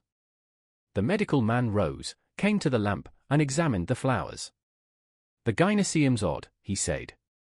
The psychologist leant forward to see, holding out his hand for a specimen. "I'm hanged if it isn't 1:45, said the journalist. "How shall we get home?" "Plenty of cabs at the station," said the psychologist. "It's a curious thing," said the medical man, "but I certainly don't know the natural order of these flowers. May I have them?" The time traveler hesitated. Then suddenly, "Certainly not." "Where did you really get them?" said the medical man. The time traveler put his hand to his head. He spoke like one who was trying to keep hold of an idea that eluded him. "They were put into my pocket by Wiener when I traveled into time." He stared round the room. "I'm damned if it isn't all going. This room and you and the atmosphere of every day is too much for my memory. Did I ever make a time machine, or a model of a time machine? Or is it all only a dream? They say life is a dream, a precious poor dream at times, but I can't stand another that won't fit. It's madness. And where did the dream come from? I must look at that machine. If there is one." He caught up the lamp swiftly and carried it, flaring red, through the door into the corridor. We followed him. There in the flickering light of the lamp was the machine, sure enough, squat, ugly, and askew, a thing of brass, ebony, ivory, and translucent glimmering quartz. Solid to the touch, for I put out my hand and felt the rail of it, and with brown spots and smears upon the ivory, and bits of grass and moss upon the lower parts, and one rail bent awry. The time traveler put the lamp down on the bench and ran his hand along the damaged rail. "It's all right now," he said. "The story I told you was true. I'm sorry to have brought you out here in the cold." He took up the lamp, and, in an absolute silence, we returned to the smoking room. He came into the hall with us and helped the editor on with his coat. The medical man looked into his face and, with a certain hesitation, told him he was suffering from overwork, at which he laughed hugely. I remember him standing in the open doorway, bawling good night. I shared a cab with the editor. He thought the tale a gaudy lie. For my own part, one was unable to come to a conclusion. The story was so fantastic and incredible, the telling so credible and sober. I lay awake most of the night thinking about it. I determined to go next day and see the time traveler again. I was told he was in the laboratory, and being on easy terms in the house, I went up to him. The laboratory, however, was empty. I stared for a minute at the time machine and put out my hand and touched the lever. At that the squat, substantial-looking mass swayed like a bough shaken by the wind. Its instability startled me extremely, and I had a queer reminiscence of the childish days when I used to be forbidden to meddle. I came back through the corridor. The time traveler met me in the smoking room. He was coming from the house. He had a small camera under one arm and a knapsack under the other. He laughed when he saw me and gave me an elbow to shake. "I'm frightfully busy," said he, "with that thing in there." "But is it not some hoax?" I said. "Do you really travel through time?" "Really and truly I do." And he looked frankly into my eyes. He hesitated. His eye wandered about the room. "I only want half an hour," he said. "I know why you came, and it's awfully good of you. There's some magazines here. If you'll stop to lunch I'll prove you this time traveling up to the hilt, specimen and all. If you'll forgive my leaving you now?" I consented, hardly comprehending then the full import of his words, and he nodded and went on down the corridor. I heard the door of the laboratory slam, seated myself in a chair, and took up a daily paper. What was he going to do before lunchtime? Then suddenly I was reminded by an advertisement that I had promised to meet Richardson, the publisher, at 2. I looked at my watch, and saw that I could barely save that engagement. I got up and went down the passage to tell the time traveler. As I took hold of the handle of the door I heard an exclamation, oddly truncated at the end, and a click and a thud. A gust of air whirled round me as I opened the door, and from within came the sound of broken glass falling on the floor. The time traveler was not there. I seemed to see a ghostly, indistinct figure sitting in a whirling mass of blackened brass for a moment, a figure so transparent that the bench behind with its sheets of drawings was absolutely distinct, but this phantasm vanished as I rubbed my eyes. The time machine had gone. Save for a subsiding stir of dust, the further end of the laboratory was empty. A pane of the skylight had, apparently, just been blown in. I felt an unreasonable amazement. I knew that something strange had happened, and for the moment could not distinguish what the strange thing might be. As I stood staring, the door into the garden opened, and the manservant appeared. We looked at each other. Then ideas began to come. "Has Mr. gone out that way?" said I. "No, sir. No one has come out this way. I was expecting to find him here." At that I understood. At the risk of disappointing Richardson I stayed on, waiting for the time traveler, waiting for the second, perhaps still stranger story, and the specimens and photographs he would bring with him. But I am beginning now to fear that I must wait a lifetime. The time traveler vanished 3 years ago. And, as everybody knows now, he has never returned. Epilogue. One cannot choose but wonder. Will he ever return? It may be that he swept back into the past, and fell among the blood-drinking, hairy savages of the age of unpolished stone, into the abysses of the Cretaceous Sea, or among the grotesque saurians, the huge reptilian brutes of the Jurassic times.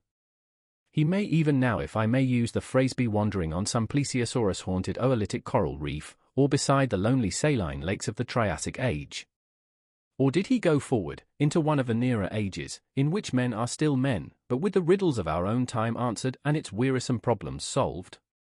Into the manhood of the race, for I, for my own part, cannot think that these latter days of weak experiment, fragmentary theory, and mutual discord are indeed man's culminating time. I say, for my own part. I know, for the question had been discussed among us long before the time machine was made, thought but cheerlessly of the advancement of mankind, and saw in the growing pile of civilization only a foolish heaping that must inevitably fall back upon and destroy its makers in the end. If that is so, it remains for us to live as though it were not so.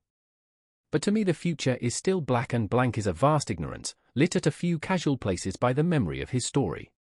And I have by me, for my comfort, 2 strange white flowers, shriveled now, and brown and flat and brittle, to witness that even when mind and strength had gone, gratitude and a mutual tenderness still lived on in the heart of man.